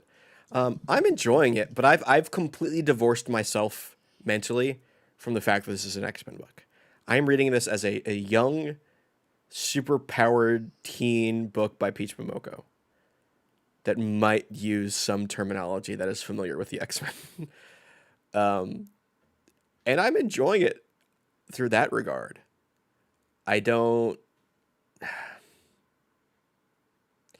I guess there's some heavy lifting. I think somebody said like, oh, Ultimate Spider-Man fans are doing some heavy lifting, saying they like that book. I think there might be some heavy lifting going on for me to justify liking this, but I like Peach Momoko's art alone, where I can stare at it and enjoy it, irrelevant from the fact that the story may not be my favorite thing. It's just a gorgeous book, and there's nothing else that looks like it on the stands. It, and I think that as the reasoning for, oh, it should persist, is that heavy lifting almost. Like, yes, the art is great, but um there are just moments where I feel like I was getting lost in that book, and not in the way of I'm getting lost in this world, but I'm getting lost as to like where we're going with this story, or why this character gets introduced, why some of the narrative is structured in this way. And so that part has been, I think, the what contributed to me ultimately falling off of it. I do want to go back because I love Peach Momoko. I love her work. I love the stuff she's done on Demon Days. Like, those structures and those things made a lot more sense than this book. And I'm just a bit of at a loss of getting back on. It feels like a chore.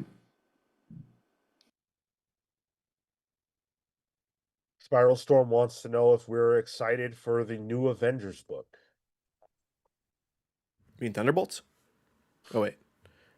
I don't know about excited. We're gonna read it probably for the show, right? It's a new Avengers book. That's It's on the poll. it's on the poll. What are we reading this week? Is that next week? Yeah, next week is crazy. Oh boy! All right, let's get those numbers up on that poll. Although, isn't Runaways on the poll too? Yeah. God damn it! Yep. And that book is getting destroyed. It's getting annihilated. Typical for Runaways publications. That's what I voted for too. But That's probably what I would vote for too. All right. That's a lot of Marvel books we just shouted out. You know, it's not like we sat here and struggled to think of books to mention. There are more books we could probably talk about if we were really, pushing it. So that goes to show you that there are Marvel books worth your time. Don't listen to the narrative that I think we've had a hand in, pushing out there too, that Marvel is struggling because, yeah, there are some less than stellar reads, but I think there's also some good stuff that's worth checking out. But we've still got DC. We're going to talk about DC. Before we get to DC, we've got to talk about non-Big Two. There have been some really, really excellent non-Big Two books, and I'm going to ask that we try to get through this relatively quickly, because I know DC is going to take a while too. So let's just bang it out. I mean, we're talking about Image, we're talking about Skybound, Energon, we're talking about Dark Horse, all those publishers, whatever's hot right now. I would love to go first and talk about Teenage Mutant Ninja Turtles, because this book is fantastic. And this year specifically is when we really have hit the ground running, and gotten all the turtles back together. Juan Ferreira's on main series art. I am loving this book. And as a person who never really read the Turtles outside of a little bit here or there prior to this, I'm blown away. I'm having a lot of fun. It's a great time. And it's one of my most anticipated books every single week or month. Yeah, I think the in 2024 the All Stars bit, we're like, hey, we're getting Chris Burnham to draw this issue. We're getting Joelle Jones to draw this issue. Was fine. But once this new year started, and I think it was issue 5 or 6, when the team's together, and then also the creative team's together with Juan Ferreira, and like they kind of solidified what they were doing creatively, that's where it hit the ground running for me. And I'm really enjoying this book as well. I think of that issue, might have been 7 or 8, where the train happens, the train scene that Juan Ferreira draws, where it's this, That was crazy. this cross section of a subway train, double page spread, highly detailed. I was loving it. Yeah, I'm really enjoying TMNT right now. A sentence I don't think I've ever said. It's been cool to get reintroduced to this world. I've read only the older, like the original stuff, and some of the very initial maybe trade and a half, when Eastman hopped back on years ago at this point. And this has been cool to jump in. I personally really liked the idea and the execution of the changing artists for each of the turtles, and so we finally like came together. I thought the framing for all of those were really cool, and um, I didn't think I've always had feel like an affinity for it, but I didn't think that they would hit such a mass appeal. I think that's always the surprise is it turtles can be niche amongst comics, which is already niche, but it feels like they've really found their footing. They've exploded. A lot of the characters have a really strong voice, and as we were reading it for the show, just being excited for the next issue is always a good thing. So yeah, hats off to the turtles. Shells off to the turtles. Yeah, why not? We've got Hayden's Hideout coming through with the 10 spot. Thank you, Hayden. Really appreciate the super chats today from everybody. I do want to shout out a couple of indies. Adventure Time by Oni Press has been fun. News from the Fallout by Condon releases later this month. And I just got Doctor Who 10th Doctor Year 1 by Titan. Speaking of doctors, Dr. Hot Dog wrote on that Doctor Who book. Oh shit! That Nice. was those were her years. So Doc- highly recommended. Dr. Hot Dog's one of the doctors? Listen, wibbly wobbly, you know. Wouldn't that be some shit? As we saw, anyone can be a doctor now. Hey, what the hell does that mean? Well, I meant the most recent episode. Chad is throwing out a bunch of indie titles. I see FML, which is a book that I still want to try again. I see Assorted Crisis Events, which we definitely have to stop on. That book has been excellent. Dennis Camp really just the belle of the ball this year in comics. And Assorted Crisis Events is a big reason why. Each issue is its own thing, but they're very, very focused on the fact that we're all living in assorted crisis events every single day. And you can relate, you can find yourself in any one of these issues so far. So can't sing its praises enough. You've heard us review it. It's fantastic. Yeah, I'm still liking it. I think I'm in a place in my comics reading life where I really like the one and done stories. And that's what that book is. There was that issue, the second issue, the the dinosaur slaughterhouse issue, where they're talking about one he has to take this job over of sending that drill through an animal's head and watching the life go out of it. I'm like, this is dark as hell. I love it. Dennis Camp is doing the same kind of commentary on like actual real world shit that he did in Ultimates in a little more direct of a way here that I am really enjoying.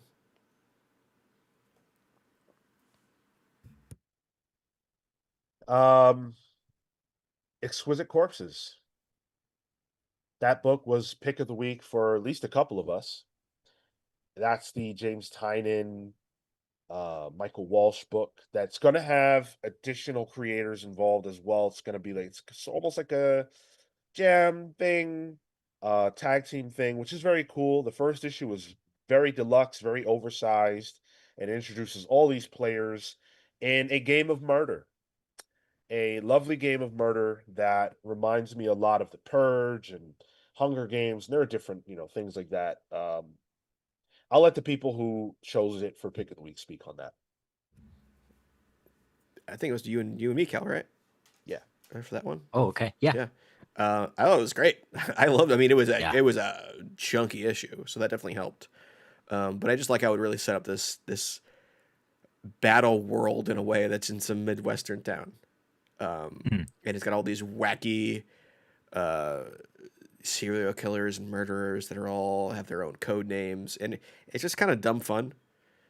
That I'm excited to see where it goes. I'm excited to see the creative shtick that happens here. That's going to be telling whether or not I enjoy this as a whole. The first issue I loved. Will I love that shtick? I don't know. It's entirely possible I won't. But at least the first issue sold me. Yeah, I really felt like you can feel the tension start to boil as the issue goes on, and then when we finally see like the first person start to get killed, and that tension boils over. I think Tynion and Michael Walsh do a tremendous job at like escalating up to that point, and that's when you're left wanting more in the good way. Yeah, I'm excited about that book. Samuel Summers dropped 5 on us. Says, I want to give praise to all the Spawn books. Radiant Black. Also excited for Battle Beast. Samuel Summers, my guy. Battle Beast was amazing. Battle Beast was so fun. One of my picks of the week, so definitely shout out. And I've been going back to read Radiant Black, and I've been enjoying it. Nice. Are you caught up? No, I just finished that compendium, which I think made it up to issue 18, if I'm not mistaken. And now I'm trying to go back through the review copies to find the trades. You're close, but the only thing to consider is the fact that with that series they do the .1s. So like it'll be like 22, for example, and then 22.1. So it's like I believe it's 2 different characters' perspectives. So you do have like you're more far behind than you think you are with that type. Yeah, if I understand how it's working correctly. And ideally, that gets captured in the trades as well. They're not just in the singular issues. So yeah, from there, I think they're on 32 at the moment. So yeah, I still have some legwork to do. Not even halfway. Common Sense dropping $4.99 on us. I am worried about Boom Studios. Aside from Power Rangers and Tynan's IPs, Boom doesn't market other IPs. Flavor Girl returns to Mothership, less market than the first one. Look, yes, I am with you. Boom felt like it was the place to be. First, it was Image, right? Then Boom felt like it was the place to be. It doesn't quite feel like it's Boom anymore. It feels like it's spreading out even further. And I worry a little bit because the IP wars are over in the sense that, like, what else is there to snap up? Street Sharks, apparently. that did happen, yeah. Didn't make the news. I mean, there's a Boom book that I do want to shout out. Grimm continues to be great. Ooh. Grimm by Stephanie Phillips, Flaviano. Oh, Flaviano has his whole name on League of Comic Geeks now. Flaviano Armentaro. Ooh. That's new lore. New lore dropped. Rico Renzi on colors. I think it's a really good book. I think this is one that can really, like, we're talking about, like, I guess, cement a corner of like creator-owned stuff. I think Grimm has been doing a really good stuff for Boom outside of like Tinian stuff and the IP books. Grimm is a recommendation across the board for me. Have that first big fat collected edition, the hardcover. Excited to read that one. I'm seeing a lot of the seasons. Shout out to Cole. I'm missing someone else here, but yeah, that book has been strong. It hasn't maintained some of the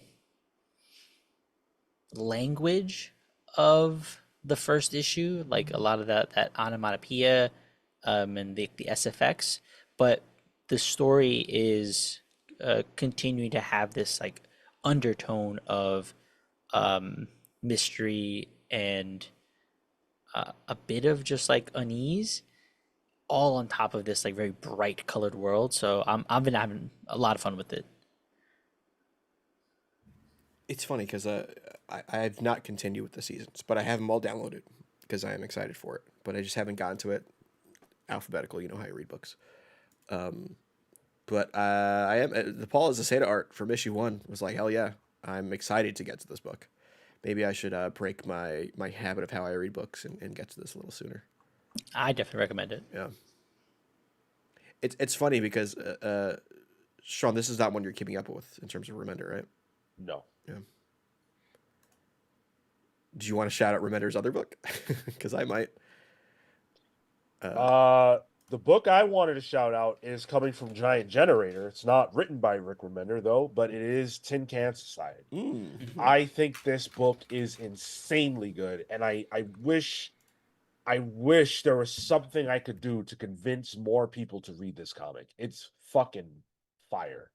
And it's written by Peter Warren, and it's got art by Francesco Mobley, and both of them are super super duper talented.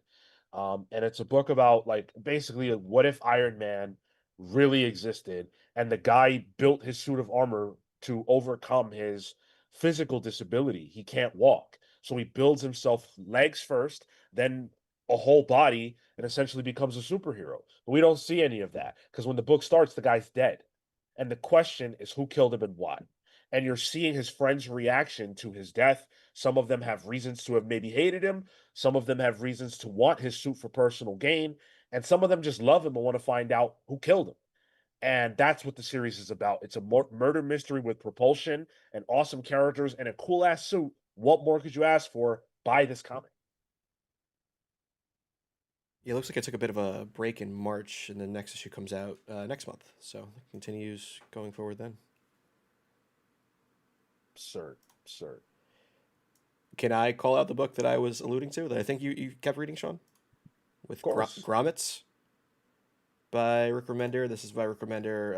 And Brian Posehn, I think, writes as well for this. With art by Brett Parson, colors by Moreno Denisio. This is just a coming-of-age story about a whole bunch of California skate punks. It's very much Fast Times at Ridgemont High. It's that kind of era of movies and comic form. You know, it's a whole it's this guy who moves this kid who moves into a new city. He likes skateboarding, but he doesn't really have any friends, so he kind of becomes friends with the misfits who are also skateboarders. But there's also like another set of skateboarders that are douchebags to them. He kind of lives with his uncle. His friend lives with like his uncle. It's kind of abusive, but it's all one and done stories with these people that kind of tie themselves in throughout.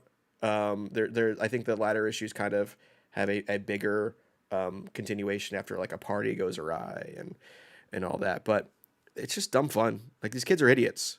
It's not that they're irredeemable. Like they're just dumb kids, and they make stupid mistakes. And the art is super cartoony. Some of the greatest like face work in comics right now is happening in Grommets, and it just finished. It's a solid 7-issue run. Yeah, 7 issues. So you can read all of it. Right now, yeah. It's a love letter to 80s, 90s skateboard culture and punk DIY culture. So if you feel represented in that, it's a great comic for you. If you just like good comics, it's a comic for you. Yeah, Uncaged. It's the kind of book I'll read over and over. Nice. 7's a nice chunk. 7's a big one. Yeah, that came out last month, so it's really only going to be for this half of the year. But yeah. Common Sense with a $4.99. The Last Witch by Connor McCreary is coming back 3 years later with a sequel, Blood and Betrayal. I wish Boom would market the comic. It has been gone for so long. I haven't heard of that. Anybody hear of The Last Witch? No. But as we had the super chat about Boom, I was looking into Boom because Grimm is out, and then the editor over at Boom, Elizabeth Bray. There actually is a lot of Boom stuff that's kind of going under the radar. We got like Bronze Faces, Animal Pound, Be Not Afraid, which we talked about on Pal's Previews recently. Grimm, like she's the editor of all these like kind of under the radar, big, like The Displaced. Didn't one of you guys read The Displaced for Pal's Previews? I think that's who was the writer on this? This was an Ed Brisson book. Yeah, I did read that. Yeah. But like Boom is quietly doing a lot of these creator-owned books. That feels like 2010's Image without the marketing or buzz around it. So it's there if you want it, for sure. All right, let's really try to get through this. What else have we missed? What other big indie stuff have we missed? Can I just shout out Transformers real quick? I feel like the comments are going to come for us if we don't at least mention it. Transformers continues to be good. It's Danny Warren Johnson. Jorge Corona kind of took over this half of the year from or latter half of last year and into this year for as the main artist, and they're doing some wild stuff on there. Megatron's back. He's got a weird eye situation going on. The Pacific Northwest is in shambles because of the Decepticons and the Autobots and the infighting going on between the Decepticons on Earth. And then they're also telling a Cybertron story at the same time that's happening a galaxy away. Really good stuff. I still recommend Transformers highly. Power Fantasy, I think is worth bringing up. I'm not caught up, but I have the trade and I'm eagerly awaiting the next one. It's Cold War politics with real superheroes. It's Cold War politics with people with real superpowers. And I think that pitch I think is really interesting. If superheroes really existed, we would be absolutely terrified of them doing things, because they would absolutely try to guide the trajectory of the world, and that's not ideal. And Casper Wingard is phenomenal. I've loved that dude since Peter Cannon Thunderbolt, and I relish every chance I get to look at his art. And he's doing colors on his own art, and the colors are standout in this book for me. Kaya, I always have to say it. Kaya is insane. Wes Craig doing phenomenal work. There's no bad issue of Kaya. Kaya is pound for pound one of the best comics on stands today. It doesn't get the praise and love it deserves, but it will always get those things from me. I also want to make sure that I mention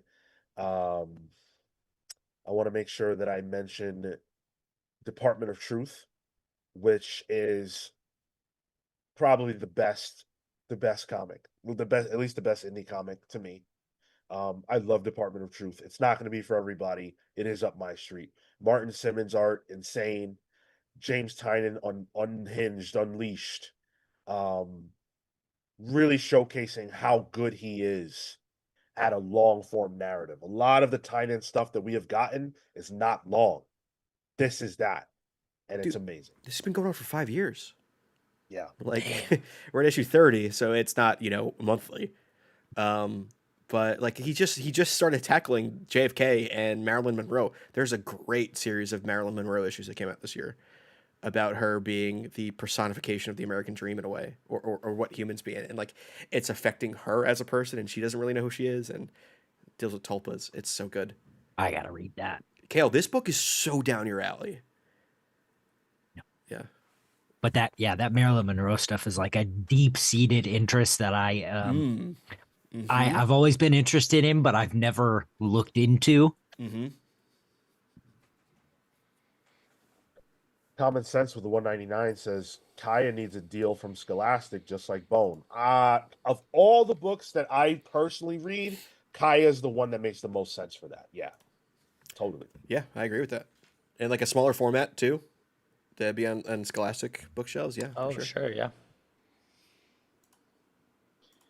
Anything else we missed that you guys want to mention? Last one, Hyde Street, Ghost Machine. I think Hyde Street's been doing some really, really, really, really fun stuff. It is Jeff Johns and Evan Rice doing things I would not associate with Jeff Johns or Evan Rice. And that is refreshing to see in their careers. And it also tackles a very niche interest of mine, which is like Twilight Zone era shit. So it's a weird culmination of things I like in comic book format. It's really good. And I'm excited to see where this world expands, because they are strangely building this world out too.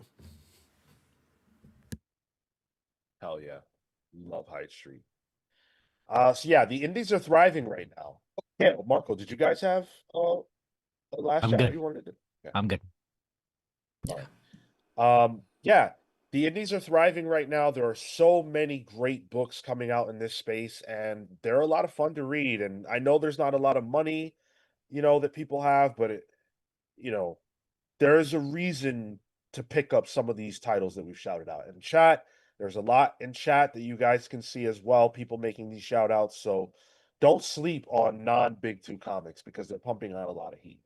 Now, we're about to talk about DC. And I know that's what everybody is waiting for because we got some DC fans in our chat.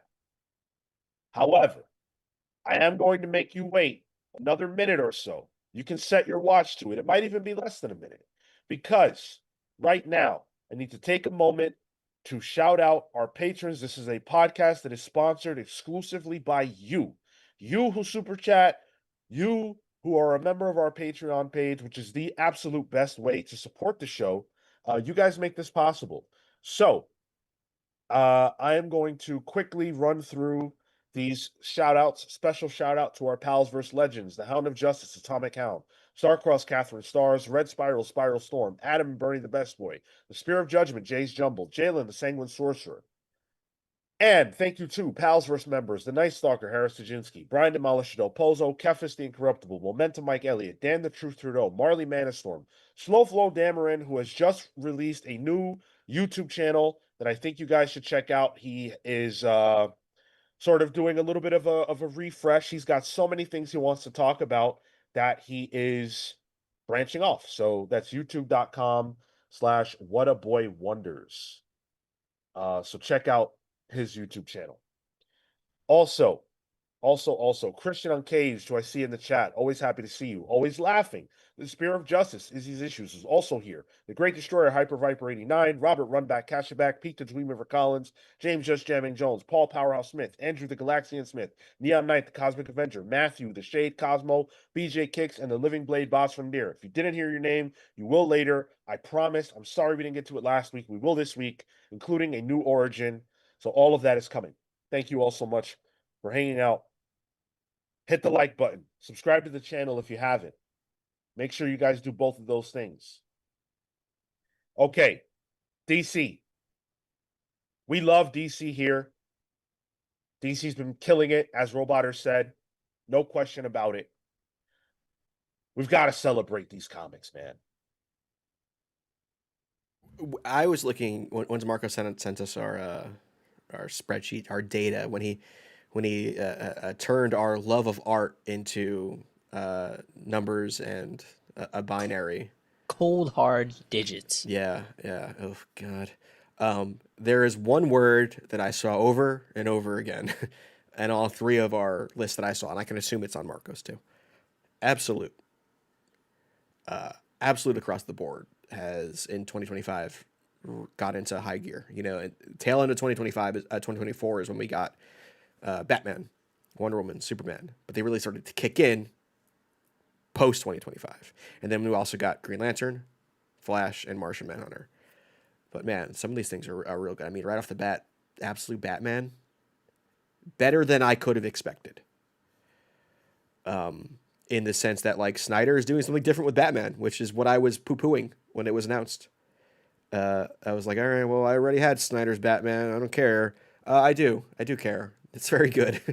And it doesn't help that Nick Dragotta is doing some insane work that is so antithetical to what I'm used to in Batman that I am looking forward to it every time.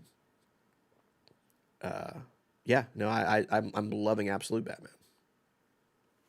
And to that same thing, Absolute Wonder Woman, I think, is a entirely new take on Wonder Woman that not only feels original in what we know Wonder Woman to be, but the art is by Hayden Sherman is on just an entirely different plane than anything else on the stands except the other stuff that's being done by Hayden Sherman.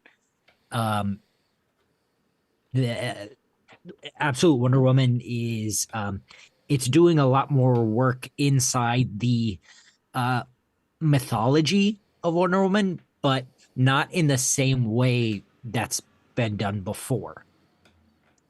She goes down to Hades and kicks his ass, and man, that was cool. That those issues were done by Mattia De Luis. Oh, DeLuise. Atia Louise. Okay, yeah, nice. And they looked absolutely phenomenal. Absolute Wonder Woman is uh by far one of the best books. I gotta say, Absolute Superman is the biggest surprise for me of all of these because I thought it would be solid. I mean, you know, Rafa Sandoval, Jason Aaron is no slouch, and he's in his era right now. But it's doing things that are interesting. It's doing things that are unique. It feels different, but not different in the ways that I was worried about. I was worried about the potential of it being too edgy. And outside of fucking Ra's al Ghul dropping a baby off a cliff in the last issue, off a building in the last issue, it really hasn't gone down that road. Superman doesn't feel like an edge lord, even if there's bugged out stuff happening around him. I didn't read the last issue, so I didn't know that happened. What the fuck? Oh, just you wait. I'll get to it. The other thing I wanted to shout out because you guys can't see what I had, but of the absolutes, Martian Manhunter issues 1 through 3 were all of our picks of the week anytime that they were out. Yeah. All 3 issues, the only 3 issues that are out, were all there. That's no question. Yeah, that just is, I feel like, a testament to the strength of the line and some of the inventiveness of the titles. So Is Absolute Martian Manhunter DC's best comic right now? Dude, no joke. I think so. Because strangely, I've been in malls and I've been out in public and seen people carrying single issues of this book. I didn't know where there was a comic shop. I was like, what the fuck? That hasn't happened to me in a while. That's pretty crazy. Yeah. That hasn't happened to me in a long while. And that's exciting. Marco, not to break your thing, but Absolute Wonder Woman beat out Martian Manhunter 3 for me. But I wasn't on the show, so I don't matter. oh, did it? Okay. Yeah, but either way, it was still a really damn good issue. I think it's really cool to see more people realizing how damn good Javier Rodriguez is. He's doing career-defining work here. And I'd argue every new book Javier Rodriguez does is career-defining. Yeah, and it's absolutely. cool to see that happening for more eyes. Dennis Camp is the only writer that showed up at all 3 blocks of this episode. Yeah. Yeah. Get on the show, buddy. but please. No, go ahead. What the only piece of contention I have might be New Gods, but we still had an issue where as great as New Gods is, we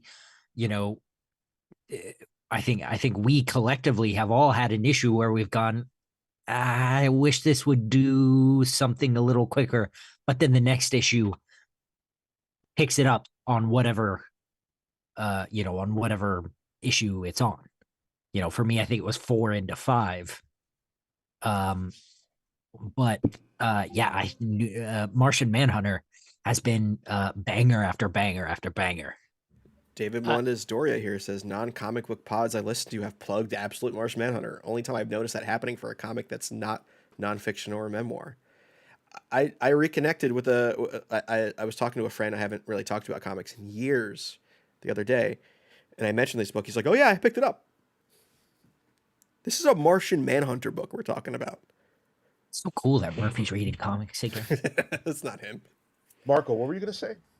For me, I think it's going to be JSA, actually. It's what I feel is, like, yes, there's this excitement and fervor around Martian Manhunter, but the consistency of comics over time, what I feel like is minimal wavering. We will have waves, we will have up and down. It's at issue 8 now, and it's just consistently strong. I pick it up and I have a good time every time. I put it down and I go, damn, I wish I had a little bit more. Where I know that Martian Manhunter is mind-bending. It's trying to do something different. This book, JSA, is not trying to push the bounds of the medium necessarily. It's trying to put out a good story. And I think that, for me, gives it a bit more credit. It's the So other for end. you, Yeah. JSA is the best DC book. I think so. Okay. Wow.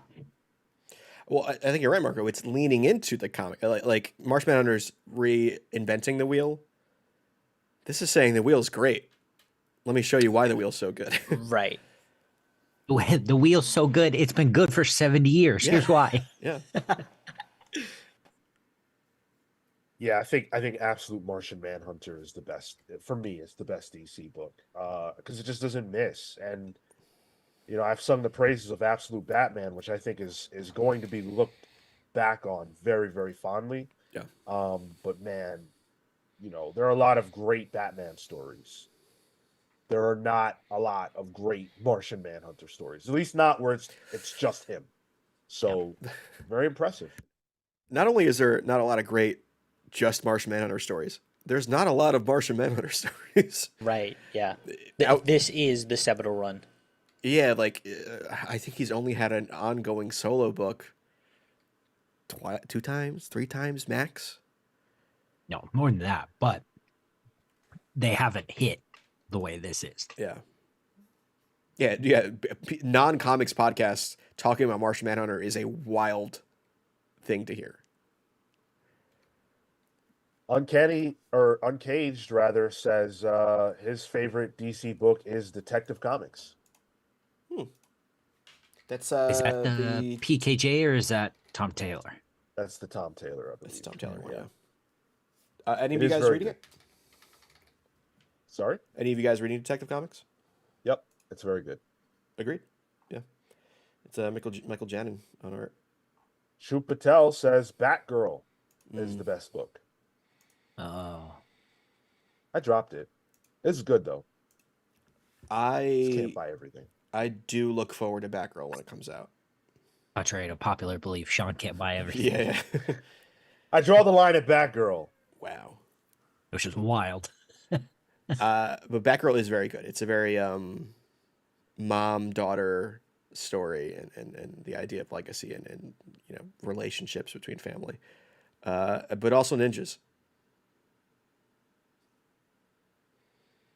You know, a lot of chatter for Green Lantern. Proper, not absolute. Which is interesting because I know we've said a few times that Green Lantern under Jeremy Adams has really felt like a return to like the Jeff Johns era where it's fun, big things are happening, it's using the whole cosmos and the whole spectrum of Lantern core and then adding new colors, but it's also doing stuff with the greater cosmic cast, and that's been really, really good. And I know a lot of people were really hoping that Al Ewing would come do something crazy with Absolute Green Lantern, but for me, that book is moving at a snail's pace. Al's one of those creators though, where it's like, I'm gonna let him cook. How long though? I can wait a while.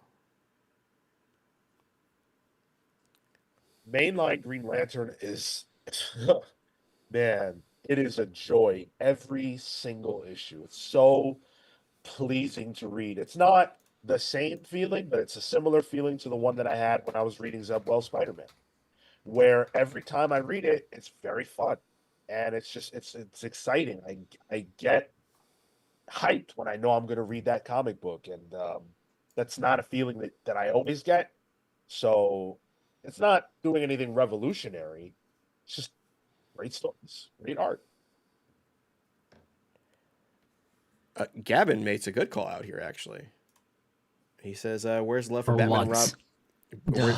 Where's the love for Batman and Robin Year One? It's Mark Waid and Chris Somney. Here it is, Gavin. It's really good. I got up. I'm a Somney diehard. Head. I love Chris Somney art. I have a tattoo. It's the only comic book art tattoo I have is a Chris Somney piece. So seeing him and Wade tell this story that's just like this old timey gangster Batman and Robin trying to learn who each other are story. It's just really good. They got Clayface mixed in here. That's really fun. It's the setting of year one, like the Mazzucchelli stuff, but not the feeling of it. It's very much more through the lens of Robin and what a young Dick Grayson would feel. And it's a little more lighthearted. It's a little more, I want to say happy-go-lucky, but there is a bit of that in the mixed fighting against the dark nature of year one. I think it really, really, really works. To that effect, I feel like the positiveness, the pure joy of a World's Finest can be intoxicating. You can jump into one of those books, one of those arcs, like, and throughout just kind of sit there with Wade's writing, have a good time. I think that's another marker for the consistency of DC at the moment. Is some of their biggest books have that positive slant, and because of that you have a good time throughout. The situations and scenarios are that much more comic booky. Isn't it nuts just how good the Batman line of comics is? Normally, people complain about how many Bat books there are, and I'm sure there's still some people doing that. But why would you do that when they're all fire? Except mainline Batman, which is doing Except some one. bugged out shit with Hush too. But other than that, it's all good. Bane, sick 'em. Get him! Get him! Yeah, I mean, the Detective's fun. The PKJ Batman and Robin is good. Nightwing, you guys are liking Nightwing when we talk about it occasionally in Pals previews. I like Batgirl a lot. Birds of Prey, sort of tangential to that, with having some Bat characters in it. But yeah, there's a lot of good Batman stuff right now. Can we talk about New Gods though?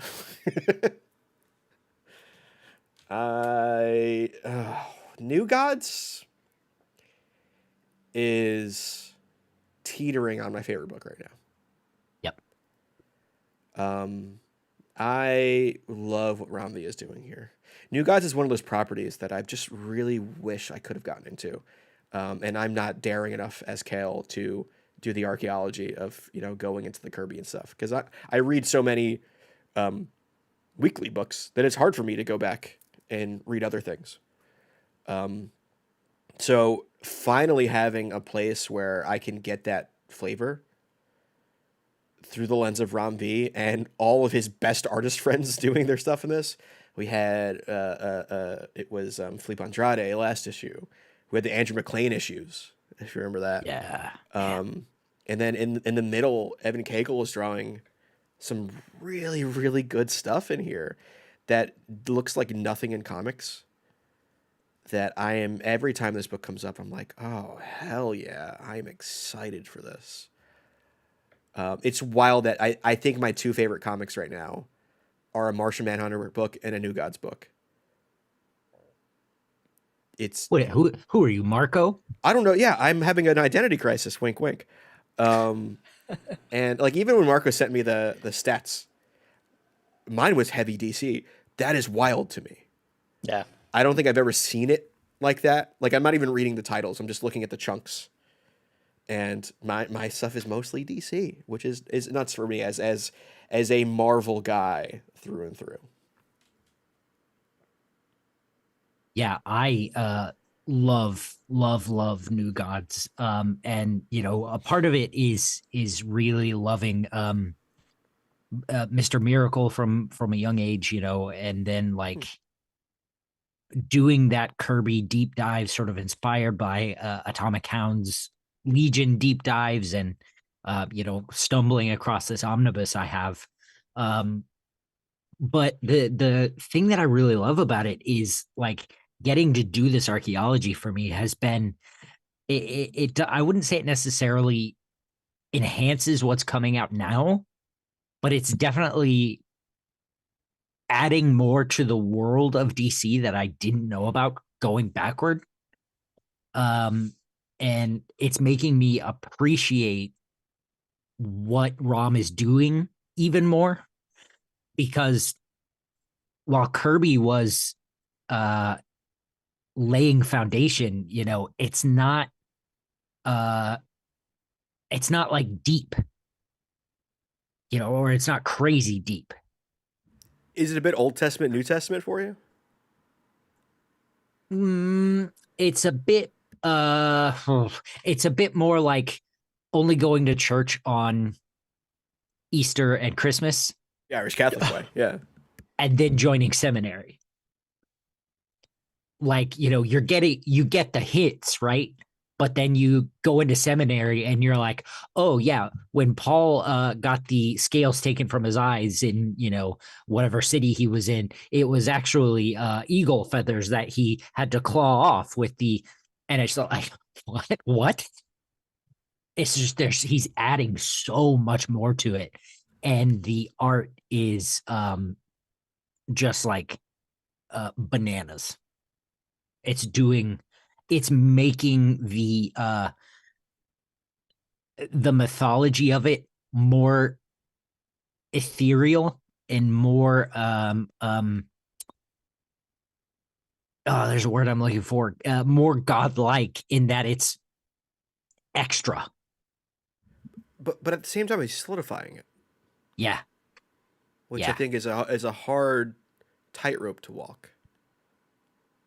Because yes, this is ethereal. We read that Black Racer issue last time. Yeah. Wild. Some of us couldn't even tell what was on on the page at the time.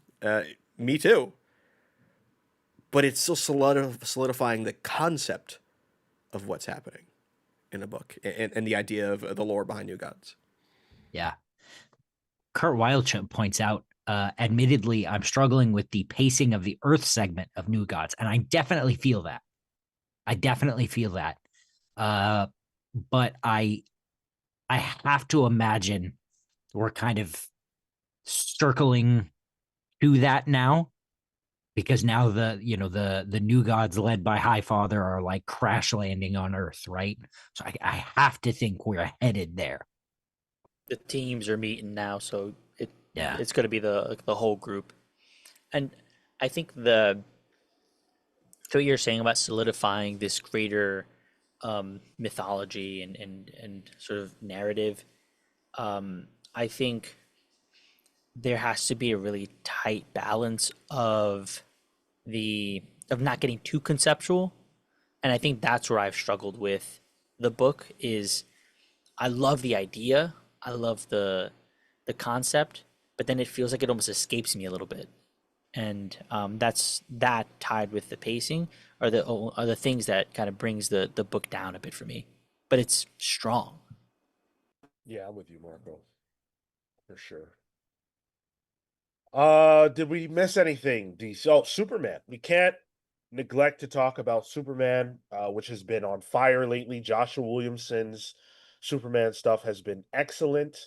Um, Man, we've had some very interesting things going on there with Lois gaining powers, then losing her powers. Everything going on with Lex. The stuff with Doomsday has been really good. This year in particular, these last 6 months of Joshua Williamson's Superman have been fantastic. We've had the Lex arc play out over this time period, and it's gone better than I thought it would, because it didn't remove Lex's goodness yet. It's still playing that out, and I was worried that it would escape, like let that go. So that's still playing out. I'm really, really enjoying Superman right now, more than I ever have on a monthly basis. Because I read War World all at once, so I would have enjoyed that more. But outside of that, this is the most I've ever enjoyed Superman.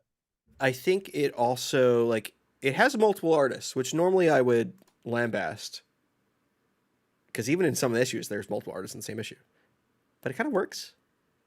Like Eddie Barrows is there, so is Dan Morrow is there for a bit of it. Yeah, I'm really enjoying Superman as well. It's an easy pull for me to bring back that phrasing. There's two more, if I can. Let can we sit on Superman for a moment? It looked like Cale had something to say. Well, I was gonna. I don't necessarily have anything to say about stuff coming out now, but I think where DC is with Superman is really it's in a really good positive place because and I think you can tell because of the movie coming out, but also the Summer of Superman title. That issue that came out, the Summer of Superman special or whatever, gave us a glimpse into Mark Waid's future Superboy title.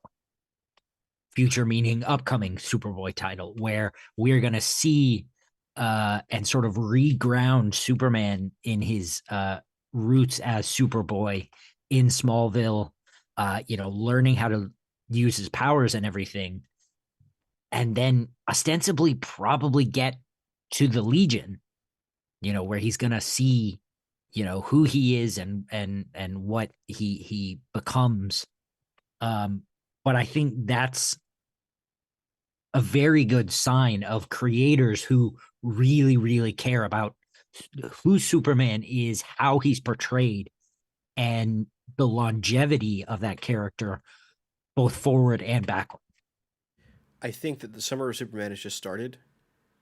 So the second half of this year will probably be very Superman heavy in our discussion.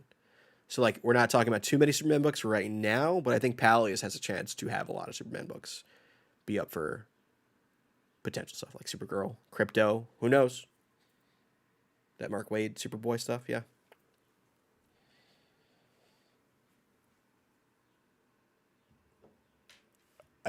I do think that we've neglected a book though.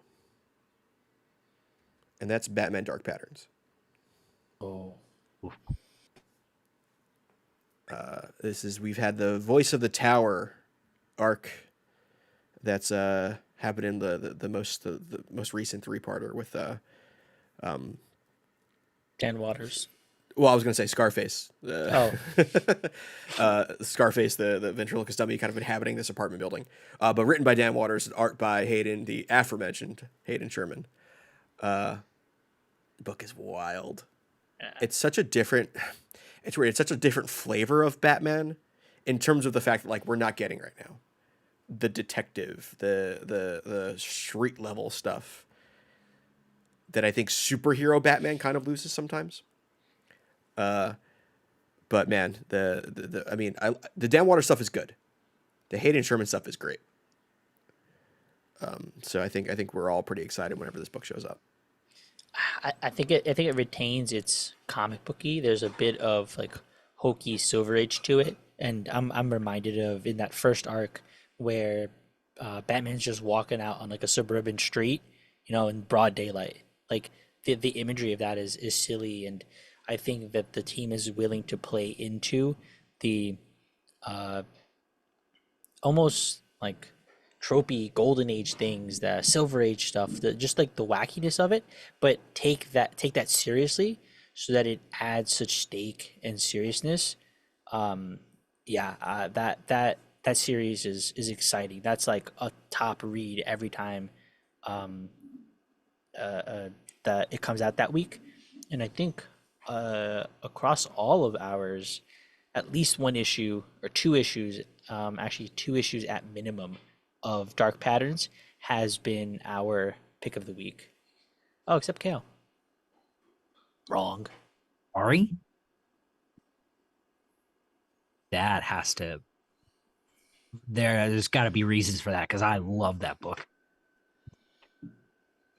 No. This is my favorite book with Batman in it, generally speaking. I love it.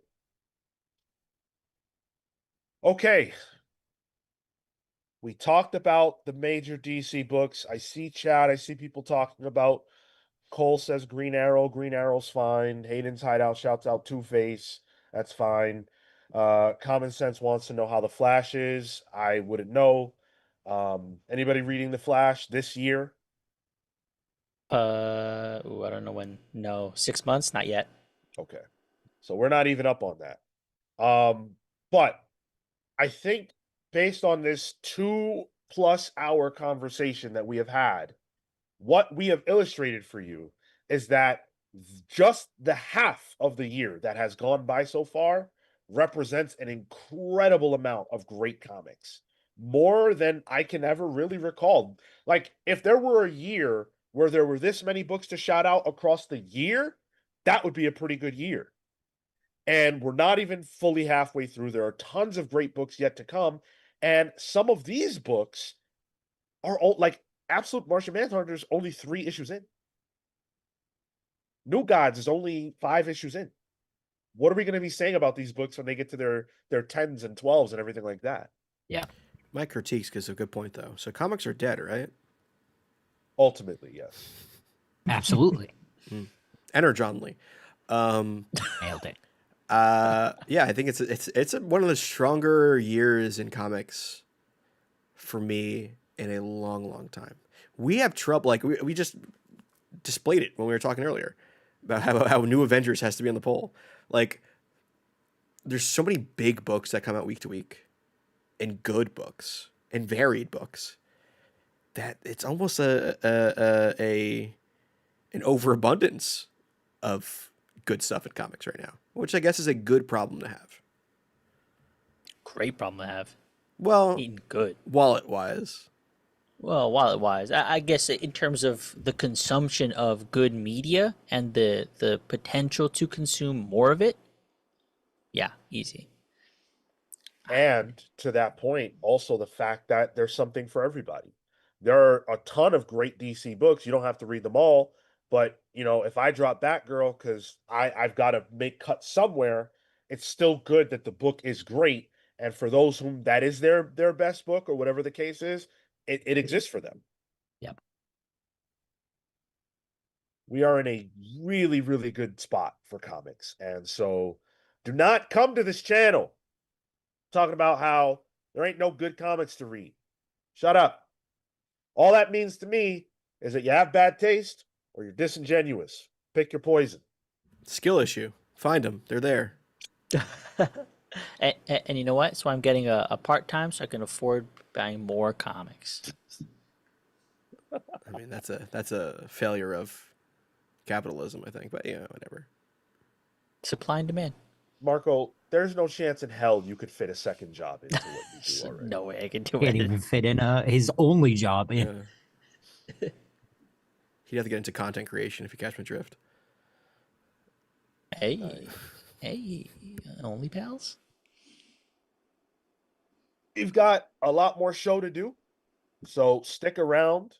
We are going to be talking about a whole bunch more stuff, and we're going to have a little fun at the end of the show. If we've got the time, we are going to have some fun with the greatest Marvel villains of all time, but not according to us, according to a different source. And I'm not going to say that source yet because I don't want people to look it up in advance. I want us to have to work together to figure out if we can match this source. So we'll get to that a little bit later on. My critiques with the 5 spot. Is there a book as a community we should rally behind to keep it from being canceled? Well, It's personal preference, really. It's hard to say. Like, I think Birds of Prey is a consistently good book that I think everyone should be reading. Oof, yeah. I don't think it's at fear of cancellation, though. So, My critiques, maybe not a book that is canceled, but maybe a book that deserves to be brought back. I say write to your local congressman and say, we demand Swamp Thing. There it is. Where is okay. Swamp All right, Thing? got a little worried there for a second. What was I gonna? Where else did I go with that? That's what I was afraid of. I don't know. Yeah. So Poison Ivy is a recent example of a book that did not have a long life ahead of it without the support of the audience, who really stepped up to the plate and helped that book succeed. I believe it was originally solicited for 6, Maybe it was 12. Either way, then it became 12. Then it became an ongoing. And here we are, 30 plus issues into the run. That was supposed to be 6. So I can't think of a book off the top of my head that I look at and go, yeah, that's on the chopping block. That I also think is really high quality. Therefore, my answer to that is just generally support books that you enjoy. I actually don't believe in, oh, let's rally behind this book that sucks. I think the market should get rid of things that it doesn't want. Poison Ivy was just a victim of not enough people talking about it at first, but once the ball was rolling, you guys did what you do. I mean, it's sexier Swamp Thing. It's better. And also, like, we don't know what's going to almost get canceled. There's no way of knowing that. Like, we found out Metamorpho was canceled when it was canceled. Yeah. But were you surprised? No, but I'm saying, like, there's no way to, like, preemptively gather the forces and the troops for it. Like, just like what you like, and the good books will stand out, like Poison Ivy. I would say if there's a book you like, just share it. Let people know. Throw it in your apartment lobby. I agree Talk with my about it. critique. Go ahead. Oh, I was going to say, talk about it on social media. Yeah. Yep. I agree, though, Mike. I think X-Force was much better than what it got to do. But clearly not everybody agrees with that because they didn't buy it. And they're buying apparently every other X-Men book because they're all doing quite well. So what are you going to do? All right. Let's keep things rocking and rolling. You guys know that the book club is something we do monthly around here. And last month we had a very successful book club. What did we talk about? Dark Avengers. Thank you Yeah. so much. Thank you. It was very good. Great conversation. And I hope you guys have checked it out. If you haven't, you should listen to it. But we are in a new month. And this month, we are putting the spotlight on the Fantastic Four, just like Marvel's about to do in the film space next month. We are putting the spotlight on them this month. And so the final four of the book club poll, they're already up, already posted. Our patrons at any tier can vote.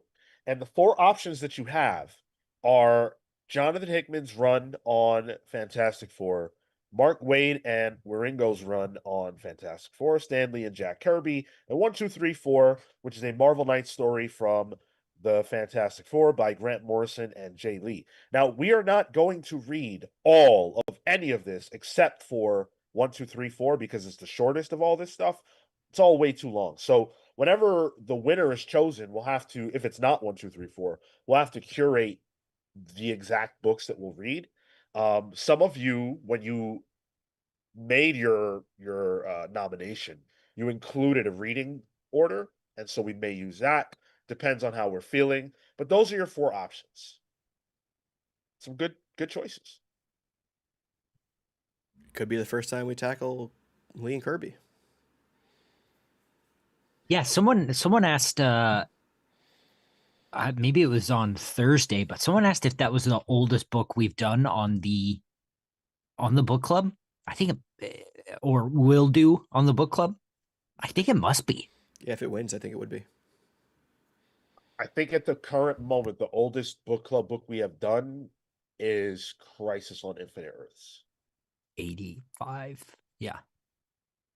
And yeah, this would be 60s, 70s. Yeah. Yeah, so we would be going way far back, if that were to win. But hey, I'm down. I'm down. The Coming of Galactus is an incredible story. And then right after that, we can see Johnny Storm go to college. Yeah. Yep. So tremendous. My critique said skill issues, 110 issues on FF or bust. Hey, you know what? Skill issue. I go a different way. I say money issue. If anybody wants to plunk the money down for us to be able to read that many comics and not have to go do anything else, sounds good. I don't think there could be a money that could justify me reading that. Like, I don't think I physically have time for that. there is a monetary amount. It just ain't coming your way. Of course, there's a monetary amount. If you got paid enough to not have to work your day job, you would have the time to read 100+ issues of Fantastic Four. Reading puts me Easily. to sleep. I would probably fall asleep still. That's a Oh, skill yeah. issue. Yeah, I know, yeah.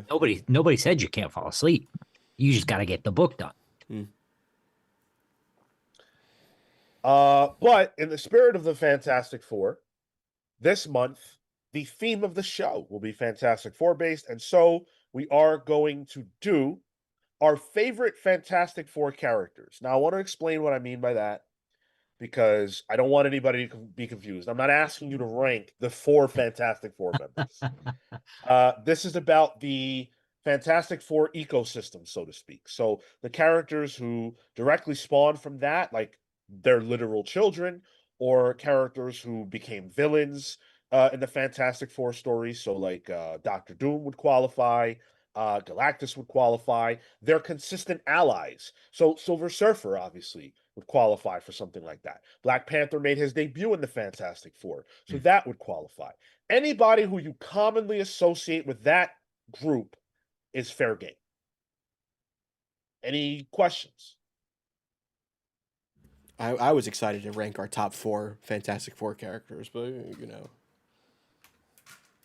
Marco That was would just be- going to pick Herbie 4 times, and that's not fair. Yeah. First and Uh, fourth. Are we doing 4 of them? 5, as late Come as I am. on. I know, but we've got a full month to get through. I feel like okay. I can. What are we doing? What are we doing today? For 5 and 4 or just 5? 5 and 4, 5 and 4. Want me to just rip the Band-Aid off? please. Number 5 for me. And I think 5 is where like there might be some variation for us. I think there's a set list of good characters for these guys. But number 5 for me is Dragon Man.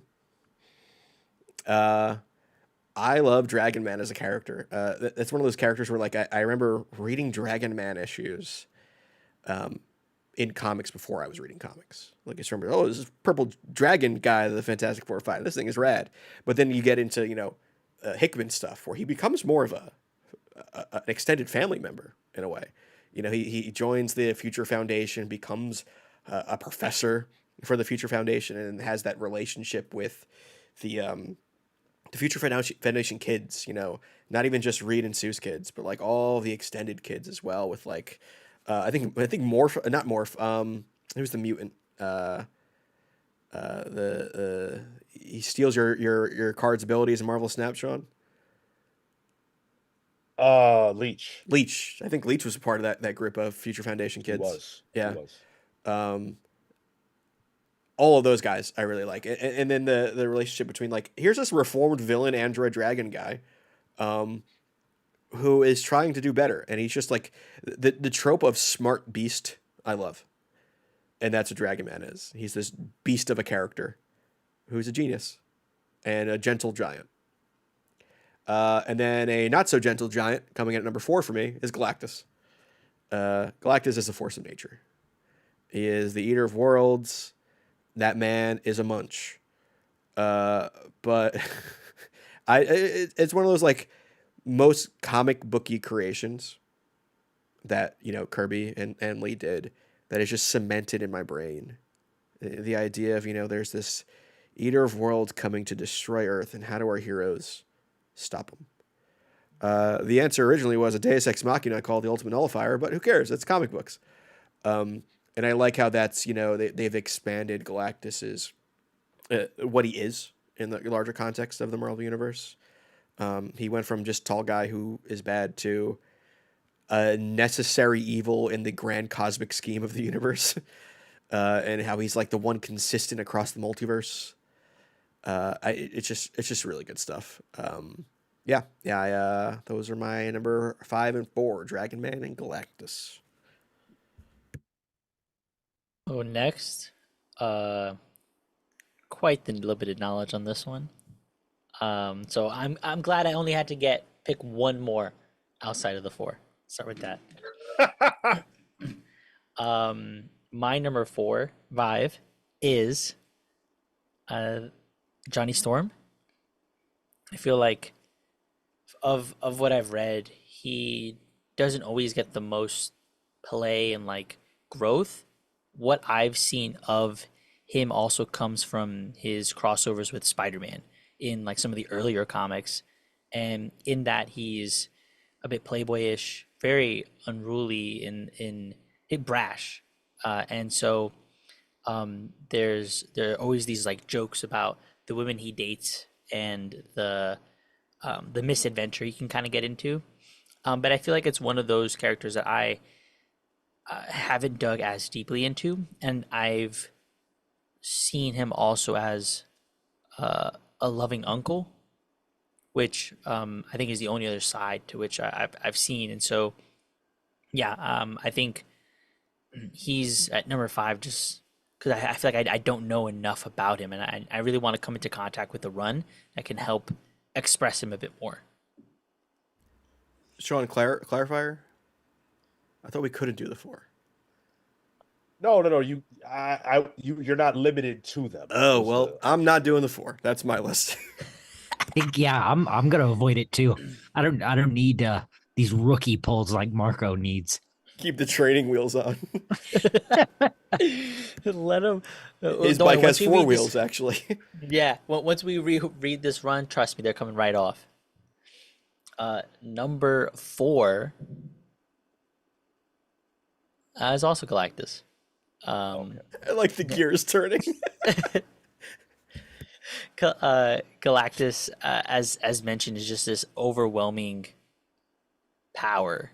Is this existential threat that I think is iconic in Marvel's iconography overall, and that has had impact across the universe of the comics. And so, for these characters to be the impetus of that, for him to appear here, for him to have his start here, is I think really telling, really cool, really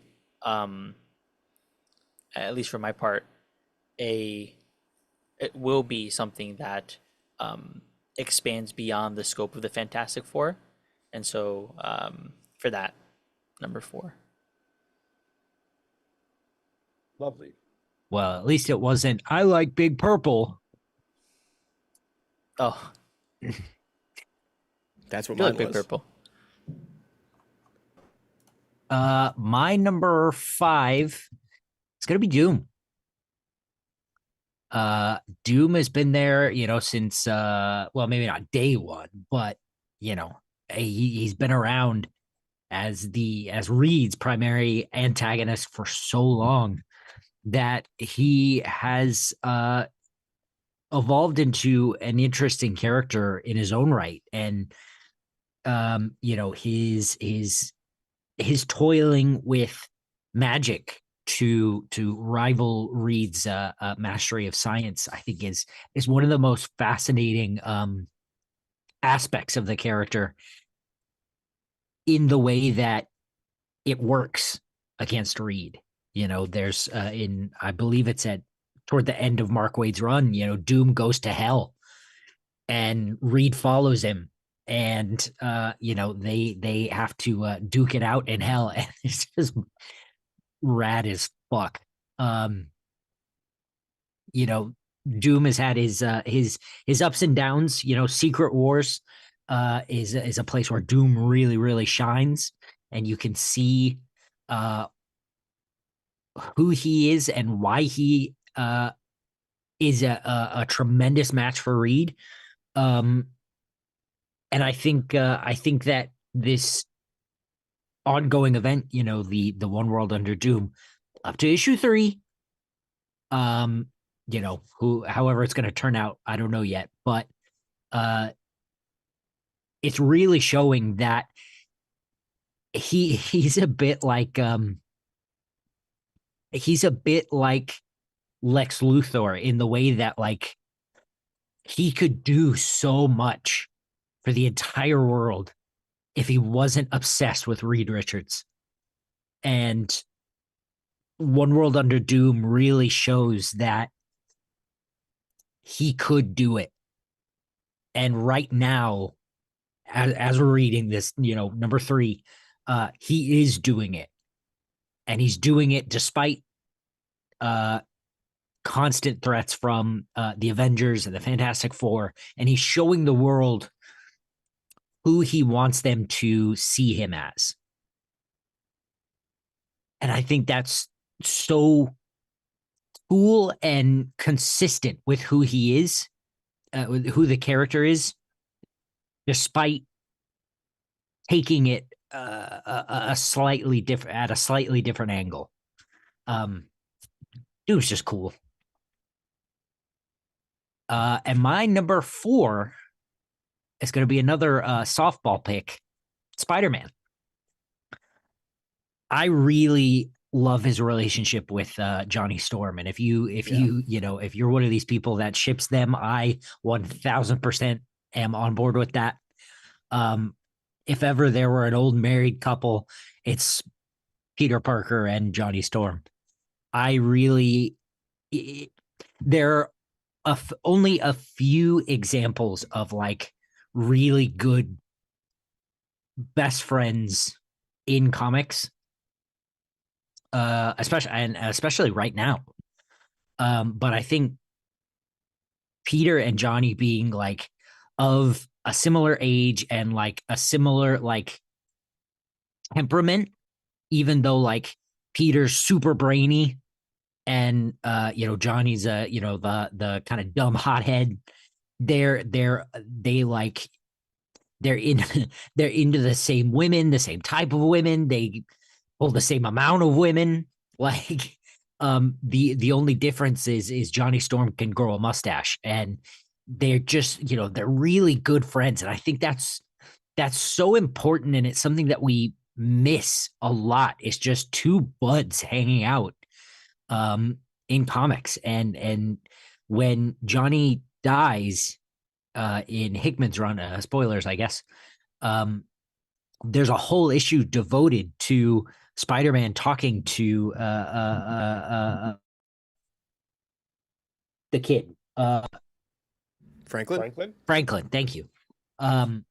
About what it's like to have your uncle die, and how much that sucks, and how much Johnny means to the world and to Spider-Man specifically. And I really think their friendship is beautiful, and it's something we need more of. My number 5 is Doctor Doom. He's been talked about a lot already, so I won't belabor it. Great character, and I love his ambition.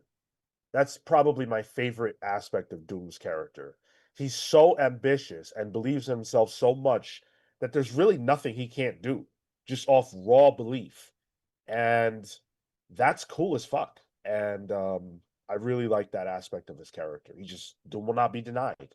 Doom is, so to speak. My number 4 may be a little surprising, but it is the Maker. The Maker is a character in a line of very few comic book characters that have a story arc that you can watch play out. He started off as Ultimate Reed. He was just a good guy, just regular old Reed Richards. And slowly but surely, you watch his descent into madness, and he becomes the Maker. It's a cruel, interesting irony, I guess, that he kind of becomes Doctor Doom, not in a like he not in a literal sense, but he's got the screwed up face, which is a part of why he wears the helmet. He's obsessed with Sue Storm and the rest of the Fantastic Four, but not for good reasons, for bad ones.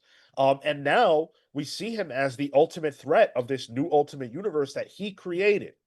He is endlessly interesting to me. The breakout villain of last year. I mean, when you go on social media, everybody wanted the Maker's death because of that issue 4 of of Ultimates. So yeah, his star is rising, and I love me some Maker. Can't wait to see what happens with him in the Ultimate line. I got that Maker Marvel Rival skin. Oh wow. Yeah. I play a lot of Reed in Rivals, so it's fun. Pretty cool. So yeah, those are our 5s and 4s. You will hear the rest of our list throughout the week, throughout the month. So keep staying tuned for that. I saw some of your lists hitting the chat, but we have got to keep things rolling. Damn you all says Galacta is greater than Galactus. Man, That boy's starving. Dan Trudeau said the Maker is more of a psychopath than Doom. Not sure about that. I agree. I agree. I don't think Doom's a psychopath. I think he's a narcissist. I don't think he's a psychopath. What psychopathic things have you seen the Maker do? Stretch his brain out. I don't think that's psychopathic. I mean, It's weird for sure. Yeah, but... it's weird, but it's not. It doesn't make you a psychopath. Didn't he help start the? This is where my ultimate knowledge is lost. Didn't he help start Marvel Zombies accidentally? I don't remember. I think that's something. Did it something he create, and then it went to another universe, and then became the Marvel Zombies virus? And he made some like really weird animal hybrids in Al Ewing's New Avengers run. That was kind of gross. And he was like experimenting on things, and it was very Island of Dr. Moreau. Yeah, not psychopathic though. I don't think. I mean, Doom has experimented on plenty of people. Doom is nuts. But in a good. I mean, I was about to say in a good way, not in a good way. In a way that he is stable. And I think the Maker is too. They call him a diabolical genius, and I think that's the best descriptor of the Maker character. But let's keep things rolling. We have a little bit of news to tackle. Our boy Mark Millar is back in the news, and not for a good reason. Last week we talked about Mark Millar because he was tethering his announcement of a new book, Psychic Sam, to the announcement of the new Marvel DC crossover. Well, this week he is in the news once again, and that is because Dark Horse let people know that the Chrononauts Library Edition was dropping this week. They tagged the creative team, which includes Matt Hollingsworth. So this was done by Mark Millar, Sean Murphy, Eric Kinnett, and Matt Hollingsworth, who did the colors on this book. And he took to social media to reject the idea that people should buy this. Said, quote, "I don't want to be associated with this comic and won't receive money if you buy it, so please boycott." When asked why, he said nothing special, garbage writing, just Millar writing IP he can sell later, and he refused to pay me royalties. Sean stepped up and paid me extra out of his money to make up for the lack of royalties. And being loyal to Sean, I colored it. He said, "I get royalties on almost everything I work on, including from big publishers. I will never work with Mark Millar again. Only did this out of a sense of loyalty to Sean, who I was working with at the time." He said Mark Millar doesn't consider colorists worth paying royalties to, or at least he didn't when I colored this. I literally get royalties on everything I work on, but not this, because Millar doesn't consider colorists worth paying royalties to. If they consider the colorist good enough to hire them, they should step up and pay royalties, especially if they're just churning out IP and using that comic to sell the IP to Netflix or whatever. That's fucked. The idea that you don't continue to pay the colorist a letter, even like, I guess I'm surprised by that, especially for Millar being in the space for so long. You know, I'm sure that there's a baseline of this is what you do. These are your do's, your don'ts. Because Chrononauts is maybe like 15 years old. He's been in the industry for years. This is when Millar World was starting to be a thing. In Millar World, I mean, it really is an IP farm. That stuff where there were comics that were then he was trying to create into the next Wanted, the next Kick-Ass, It was him chasing that brass ring that he had with Kick-Ass. And that's a shit thing to do. For Sean Murphy to have to, like, out of Murphy's cut, right? He was giving Hollingsworth money. Yep. That's such a shit thing. Like kudos to Murphy for doing that. But man, like, not offering your colorist royalties is wild. That is a key part of comics. Like, Sean Murphy's art does not look the same without Matt Hollingsworth. I love their collab. Yeah, I agree. Yeah. And he recognized that. He recognized it enough to say, I'm going to step up and make this man happy by going into my own pocket to do so. And I think it's really interesting that Mark Millar is one of the guys who talks about the big two negatively. He talks about their pay rates and how they've gone down over the last 2 decades. And he says all this stuff. But here you are, especially if you go back to when this book dropped, one of the 5 biggest writers at the time, from a recognition standpoint. This is post-Civil War. This ain't Mark Millar, trying to make it happen, right? It's already happening. And he could not pay the colorist, who, by the way, is Sean Gordon Murphy's primary collaborator. You're not going to give him royalties on this book? Nah, home slice.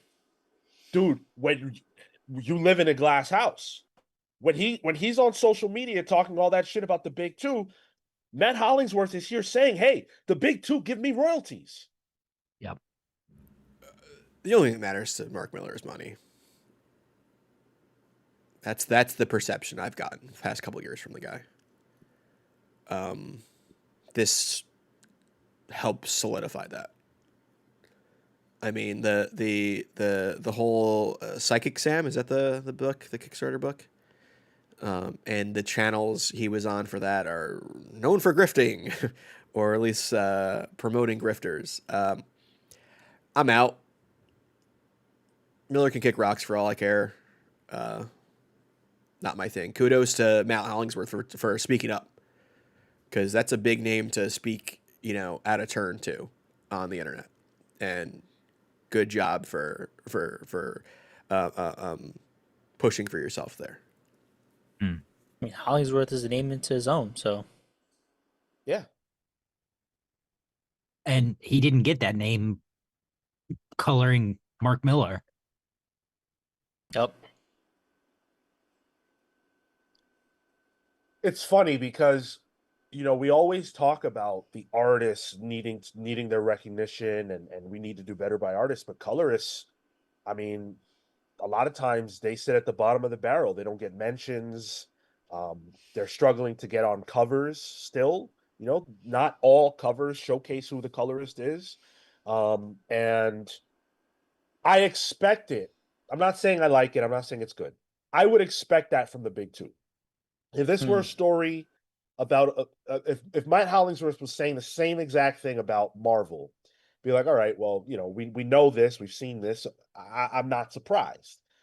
To come from Mark Millar, who is a guy who does a lot of creator-owned work, where you need your relationships, you really do.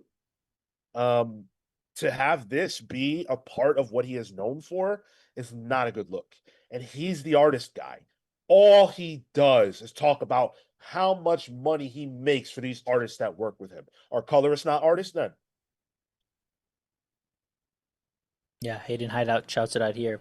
He said it in the Discord, but for a guy whose comics, quote, turn artists into millionaires, Millar's very stingy with royalties. Big respect to Murphy. And who would have thought that we would be talking positively about Sean Gordon Murphy? Well, he was just giving Hollingsworth yeah, a cut of his rent payments that he was getting. Well, but in all seriousness, though, that's commendable. I think that is commendable. I think so. He didn't have to do that. He didn't have to do that, but it's also like he also knows, like, oh, my art needs this. This is how my art needs to look good. So there's incentive for him to want to have Hollingsworth as a part of the book, even if he needs to make that incentive. Sure, it's commendable that he did it, but it's also like, for Murphy's art to look like Murphy's art at that time, you needed Hollingsworth. There was no question about it. I also think if he wasn't gonna include, if Millar wasn't gonna include his primary collaborator, Murphy could have stood up for Hollingsworth and said, "Okay, you can't use my art." And like, that's not to say, he didn't do the right thing by paying Hollingsworth. It's just, that situation could have gone a different direction as well. It's a band-aid rather than addressing the actual issue. Yeah. Like, they should have put Millar in his place. Yeah, the cynic in me is like, well, Murphy wanted to be a part of the book that can sell the IP and have a potential movie, because I think there was also a potential movie for this that was in development for a while. And he knew he needed to have his best guy on it, so he was going to pay him, even if Millar didn't want to.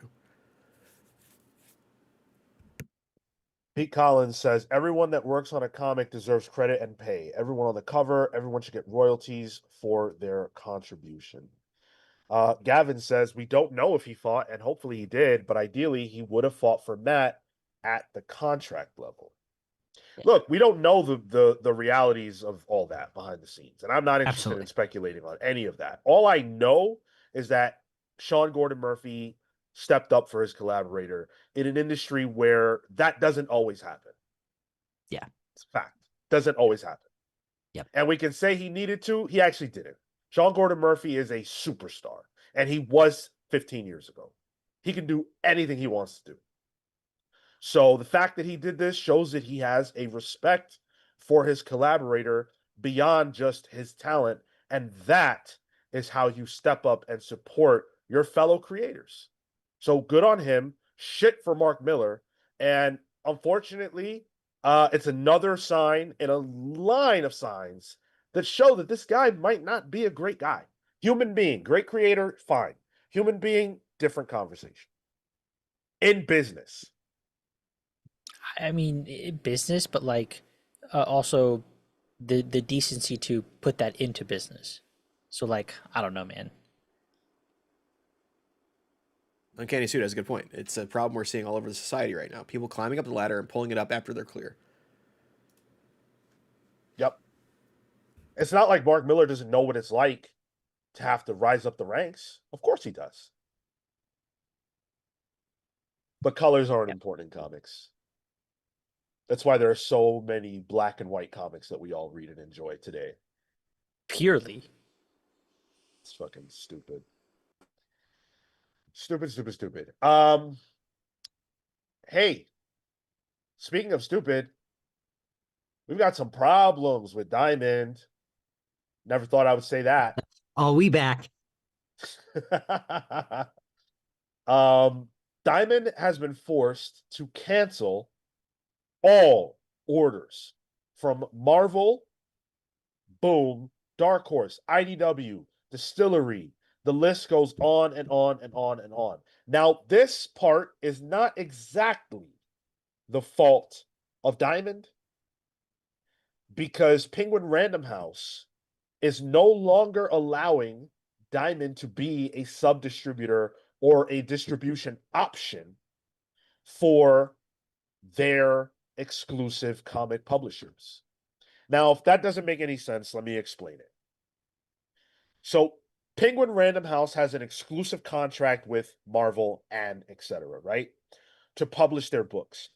But within the language of the contract, it was acceptable for retailers, comic book shops, to choose to receive their orders through Diamond because they prefer, Diamond for whatever their reasoning might be. And so Diamond could buy the books through Penguin and be a third-party distributor of those books to those shops that prefer Diamond. Penguin Random House is now altering the deal and saying, we don't want that anymore. We're not cool with that. And so, because of that, Diamond can no longer distribute these books. There may be people saying, yippee, Diamond sucks. But take a closer look. Because those stores that only wanted to deal with Diamond now do not have that choice anymore. What is going to happen for those stores and those readers who patronize those stores, who now have to get with the new program or not get with the new program?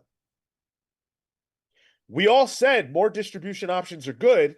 So to me, this is bad. I wonder if this is if this was like to what degree this was expected by retailers, because the yes, the bankruptcy process has continued. Yes, ultimately this was the direction that Marvel and other publishers went. And so was there something, and we don't have, the details of contracts necessarily, but was there something that was posited, hey, within X time frame, you as the retailer will have to shift to this new one. And so the reason that we're still distributing under Diamond is to ensure that your accounts get swapped over to the correct vertical that they need to. That said, for those individuals who maybe wouldn't want to, there's a loss there, immediate loss of just like, well, okay, well, now my hands are tied because I didn't want to do this. I'm being forced to, and maybe I have to reach a new higher order minimum. That just means, okay, I can't work here anymore. Right. Sean, were you laughing at my critiques comment there? Yeah. Yeah. My critique says Penguin has altered the deal. Pray they don't alter it any further. That's great. Yeah, we all want more distributors, and I think that's all well and good, but I think when the big guys say, "Hey, we're jumping over here," and if you as a store owner say, "Oh, I'm not going to do that," eventually you've got to face those consequences. Like, it sucks, but like the writing's been on the wall for Diamond for a while. And for a shop to blatantly say, I don't want to follow the biggest comic company in the world and get their books from where they're distributing, that's not a great move. How badly do you think this screws comic shops right now? That's a good chunk of shops that won't get a good chunk of their books. And Marvel books. Yeah. My local shop already has trouble getting Marvel books sometimes when Diamond was doing its thing. Yeah. Look, there are people who are going to lose access to comics. Simple as that. The business realities of dealing with distributors are you are always looking for the best discount. You are always hoping for consistency. And a lot of retailers have been in business with Diamond for 30 years, 20 years. That's who they trust. That's who they have the best relationship with. That's where they're getting the discount that they want from. And again, like I always feel like it's really easy to sit on this side of things and criticize, but it's like they're in the trenches. I'm not going to tell a shop absolutely. that this is who they've been dealing with for 30 years. Yeah, get with the times, pal. It's your business. You have to run it. You have to manage it. And I like Penguin Random House is in the position to do this, and it's their right. But I don't see how this is any different than any of the other situations that happened in the 90s where we talked about on the most recent deep dive, where consolidation of power amongst distributors was not a positive thing for comics. I don't see how this is different. Because the one who has the power is going to be strong arming everyone. They're doing it. Yeah. But wasn't the agreement already Random House is providing the publication and distribution there, or just the distribution? It's just technically Diamond was the middleman to that. It's not an additional distribution necessarily because the pipeline hasn't changed. Now the middleman is just gone. No, I don't see it that way at all because as a distributor, Diamond has a different system than Penguin Random House. So you're still getting your if you were a store and you wanted your books to come through Diamond, Diamond is purchasing the books through Penguin Random House and then getting them out to you. But you're operating in Diamond's system at that point, which is the same way it used to operate.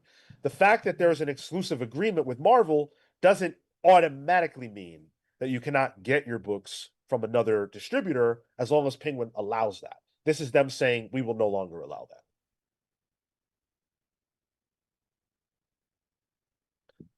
So go ahead. Because Ted H in the chat says all my Boom and Marvel orders are affected. Oof. Yeah, not good. That's not good. It's not a good thing at all, and it's going to hurt Diamond, who are already in a very, very fragile, deadly position, having just been purchased, but being a company that is in bankruptcy. They owe a lot of publishers money right now. Ad Populum does, who owns Diamond, and they're not paying. So the industry is in a very, very weird spot. There's a lot in flux. Said they're not paying? They're not. They're not paying. Ad Populum literally said, yeah, we're not going to be paying that. No way. And Diamond, it's a shell game.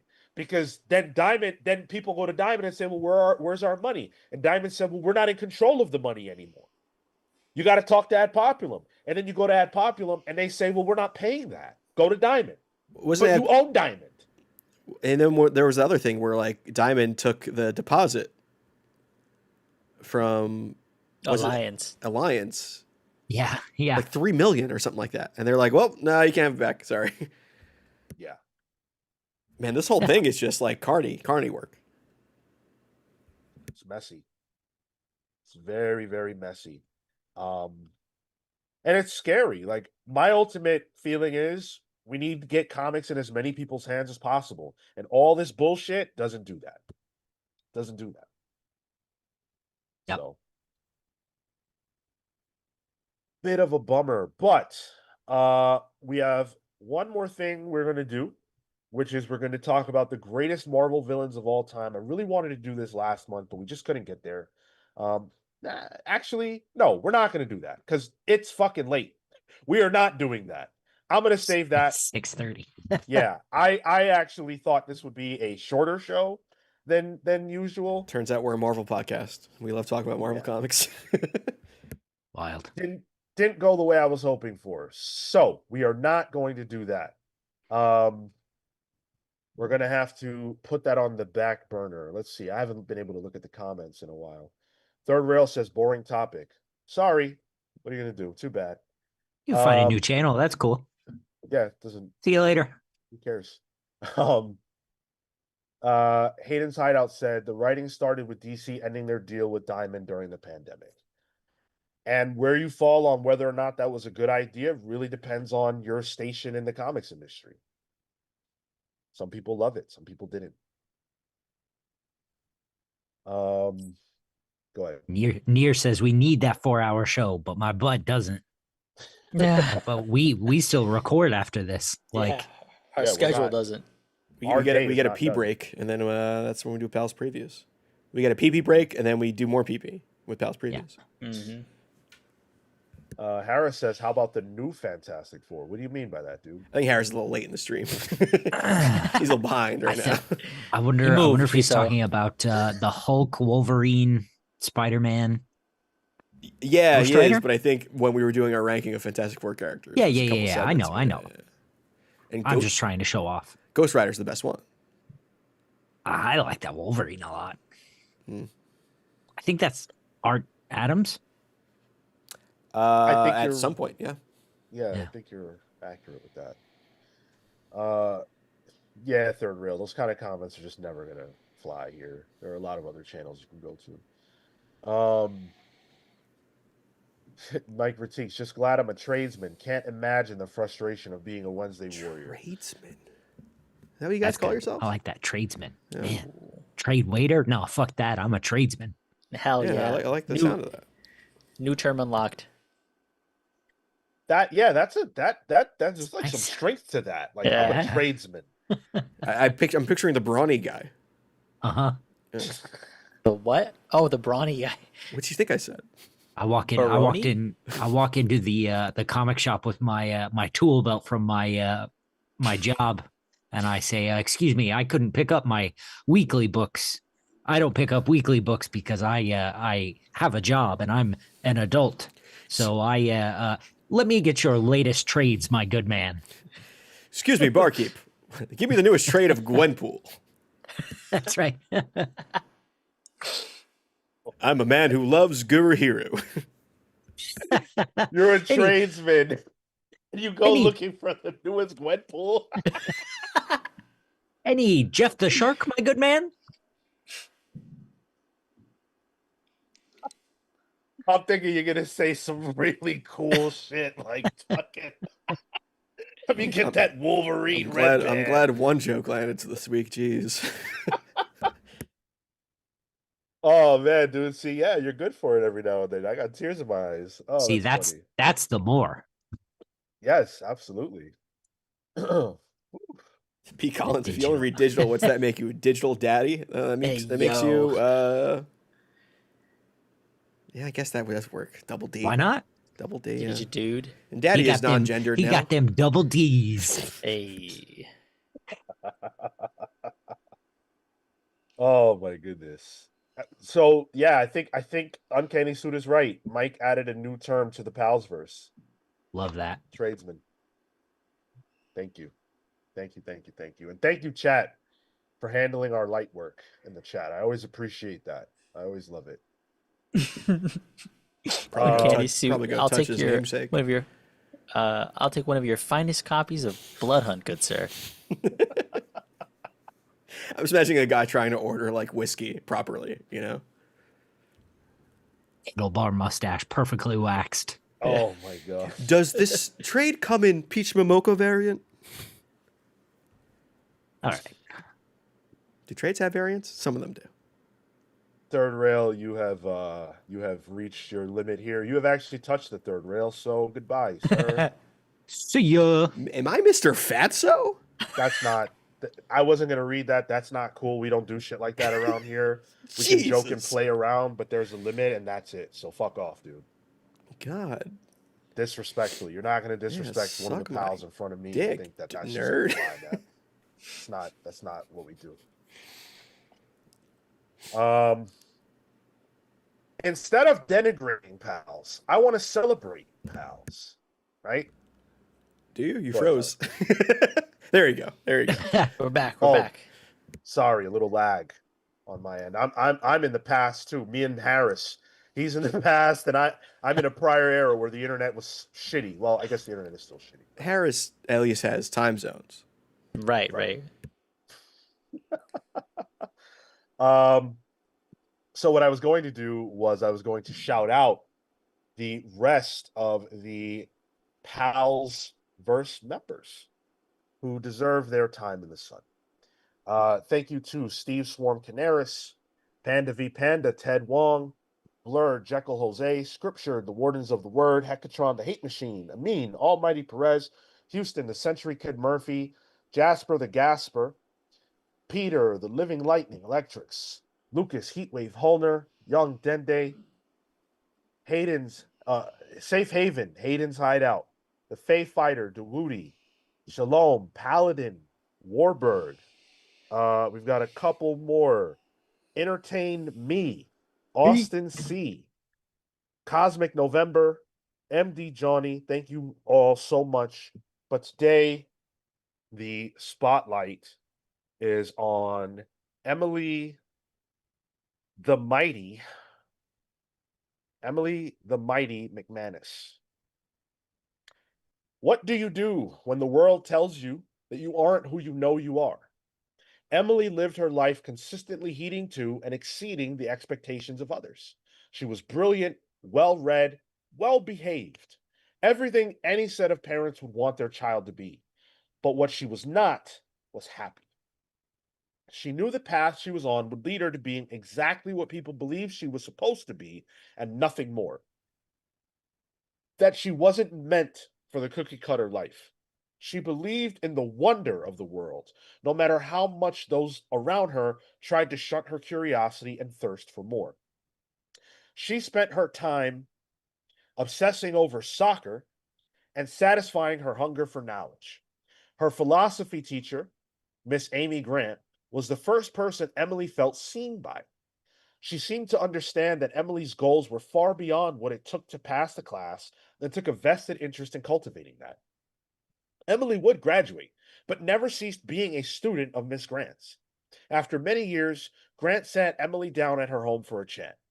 Grant's health was diminishing, and she wanted to have a conversation with her former student. Emily, there is one final lesson that I can teach you, one wonder left in the world that I can show you. I lived my life alone, without a partner or children, partially because I allowed this world's flaws and prejudices to limit what I believed I could have in my life. But I also found a deeper meaning, a purpose, my true calling. I received it from someone who was special to me. You are also very special to me, and I believe you may need this now the way that I needed it then. What is it? Emily asked. The weight of the world, my dear. Amy reached behind her and pulled out a glowing stone with an M symbol emblazoned on it. It sparked with power and felt alive, more alive than so many people Emily had encountered. She felt drawn to it. Don't get too excited. This is as much a curse as it is a gift. Its power, God, it is an unimaginable power. It unlocks your mind. It allows you to fully be who you are, unencumbered by this world. I can see you can't keep your eyes off it. Do you want to touch it? Emily's eyes lit up, almost as brightly as the stone. Shifting gears. During a brutal attack in the city, a multicolored blur appears on the scene. Moving with incredible speed, it knocks into attackers and moves innocent people to safety in the blink of an eye. Amy's words. Before you do touch it, know this. You will see a great many wonders, but you will also be more challenged than you have ever been. The world is worse now than it was during my time, and you will be its defender. You will be alone in this. The being stopped moving to assess the moment. It wore a multicolored suit of armor that glowed bright purple, blue, and pink. It quickly moved over to rescue a child. The child was scared. It didn't know if there was ever going to be a moment of safety ever again. The facial mask rose on the armor, revealing that it was Emily after all. She reassured the child, let them know that this moment would pass, and that there were heroes here to save the day. The face mask went down, and Emily, the mighty, moved with that blur of speed once again, taking down enemies rapidly. She had a mission. This was her new mission in life, to be the mighty, to be the one. But Amy was wrong about one thing. Emily isn't alone, because this world is full of heroes, and she is just one of them. The mightiest of them all, maybe, but one of the many. Her journey will not be one that she goes on alone. It will be one full of love, and it will be one full of happiness. And she will get to live her dreams and see all of the wonders of the world. Thank you, Emily, for joining the PalsVerse. Mighty. Do you know who Amy Grant is? No. She's a legendary Christian music artist. Oh, wow. No, the name Amy was actually inspired by Amy Jo Johnson, the first Pink Ranger. Pink Ranger, yeah. Wow. Yeah. I thought you were talking about Amy Grant from the cover of Doctor Strange, the Sorcerer Supreme number 15. Whoa. That's way more intense research than I did. It's somebody. It's Both plagiarized. Tyler and I went, Amy Grant. Yeah, I was like, for way different reasons. well, same person. She sued Marvel. So. Oh wait. Oh, okay. Oh. Yeah. It's pretty clearly her face from some album art. Oh, shit. Huh. Cool. I had no idea. Love that. If you guys would like a PalsVerse origin of your own, absolutely the only way to get that is to join us over on patreon.com/thecomicspals. We deeply, deeply appreciate everybody who does that. And that is how you can get your origin. I see Austin C in the chat. Thank you for being here. He's a double dipper. He's a channel member and a patron. So thank you so much. He says, been reading New 52 Red Hood and the Outlaws on DCUI. Does anybody know if that's good? Ooh, I doubt it. That's the Scott Lobdell title. So I have to imagine Austin's not having a good time. I do think it loses Lobdell eventually. And I don't think so. remember, I feel like there was a Red Hood in the Outlaws book that was good, that wasn't Lobdell's.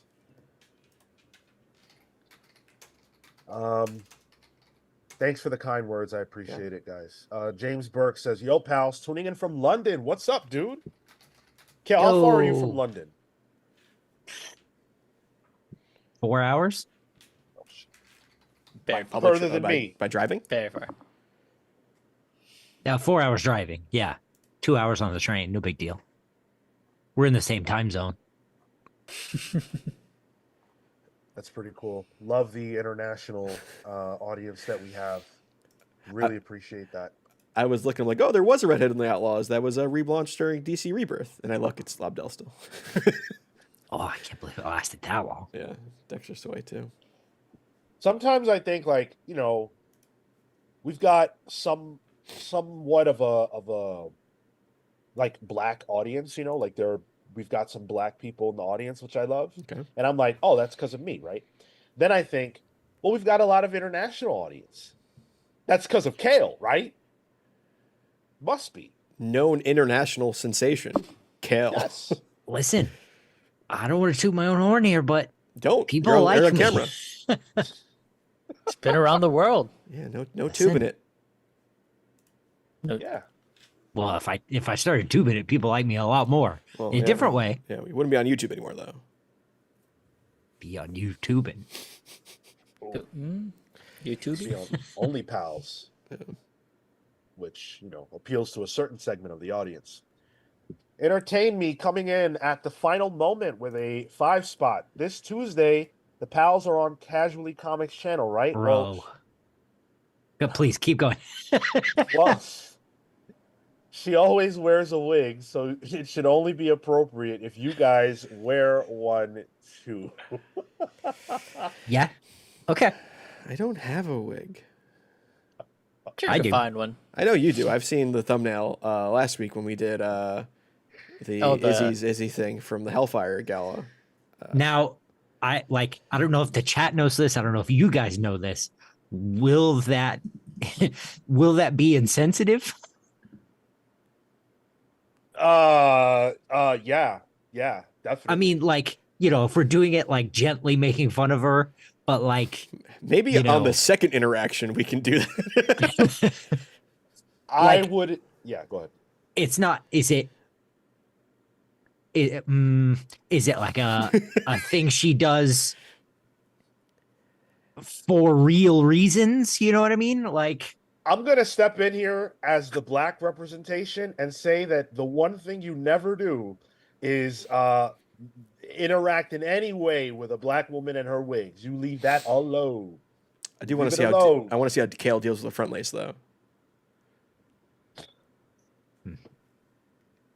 So, no, Entertain Me. We will not be wearing wigs when Casually Comics, aka Sasha, joins our channel this Tuesday at 9:15 Yes.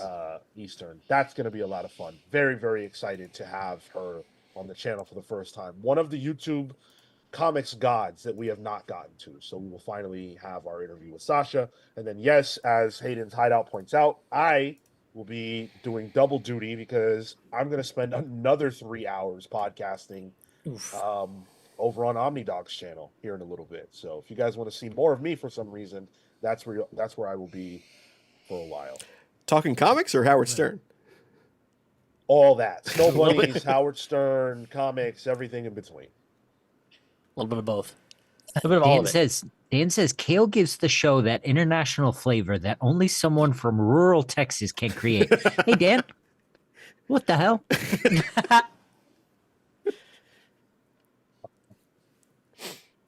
I love it. All right, we're gonna go ahead. I was gonna ask one last question, Sean, because I won't get to talk Howard Stern. Are you gonna say who you think all of the Whack Packers' favorite comic books would be? Like, what comic would Eric the actor like to read? Whack. I try. Like, first of all, I can't Careful, talk. Marco. Yeah, I can't even. Like, you can't even talk name about- most of those guys on this show. I can name every. Well, yeah. So, Can like, and should different. you can't even. You had to say Eric the actor, right? Yes, like, I did.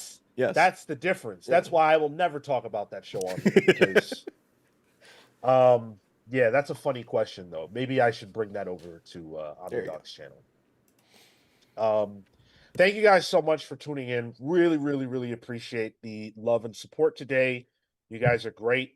Join me on OmniDog's Vault in a little bit if you want to. That's going to be at 4 p.m. So we'll be there. Monday, Pals Previews drops 1 p.m. Eastern. Make sure you tune in for that. Tuesday, we're live with Sasha of Casually Comics at 9:15 Eastern. Thursday is Pals Pulls, so you guys will hopefully join us to hear our reviews of comics. And then before you know it, it's Saturday all over again, and we're right here live at 10:15 a.m. Eastern. That's how fast the week goes by. Thank you for joining us. Thank you for being a part of our week every single week. We love you.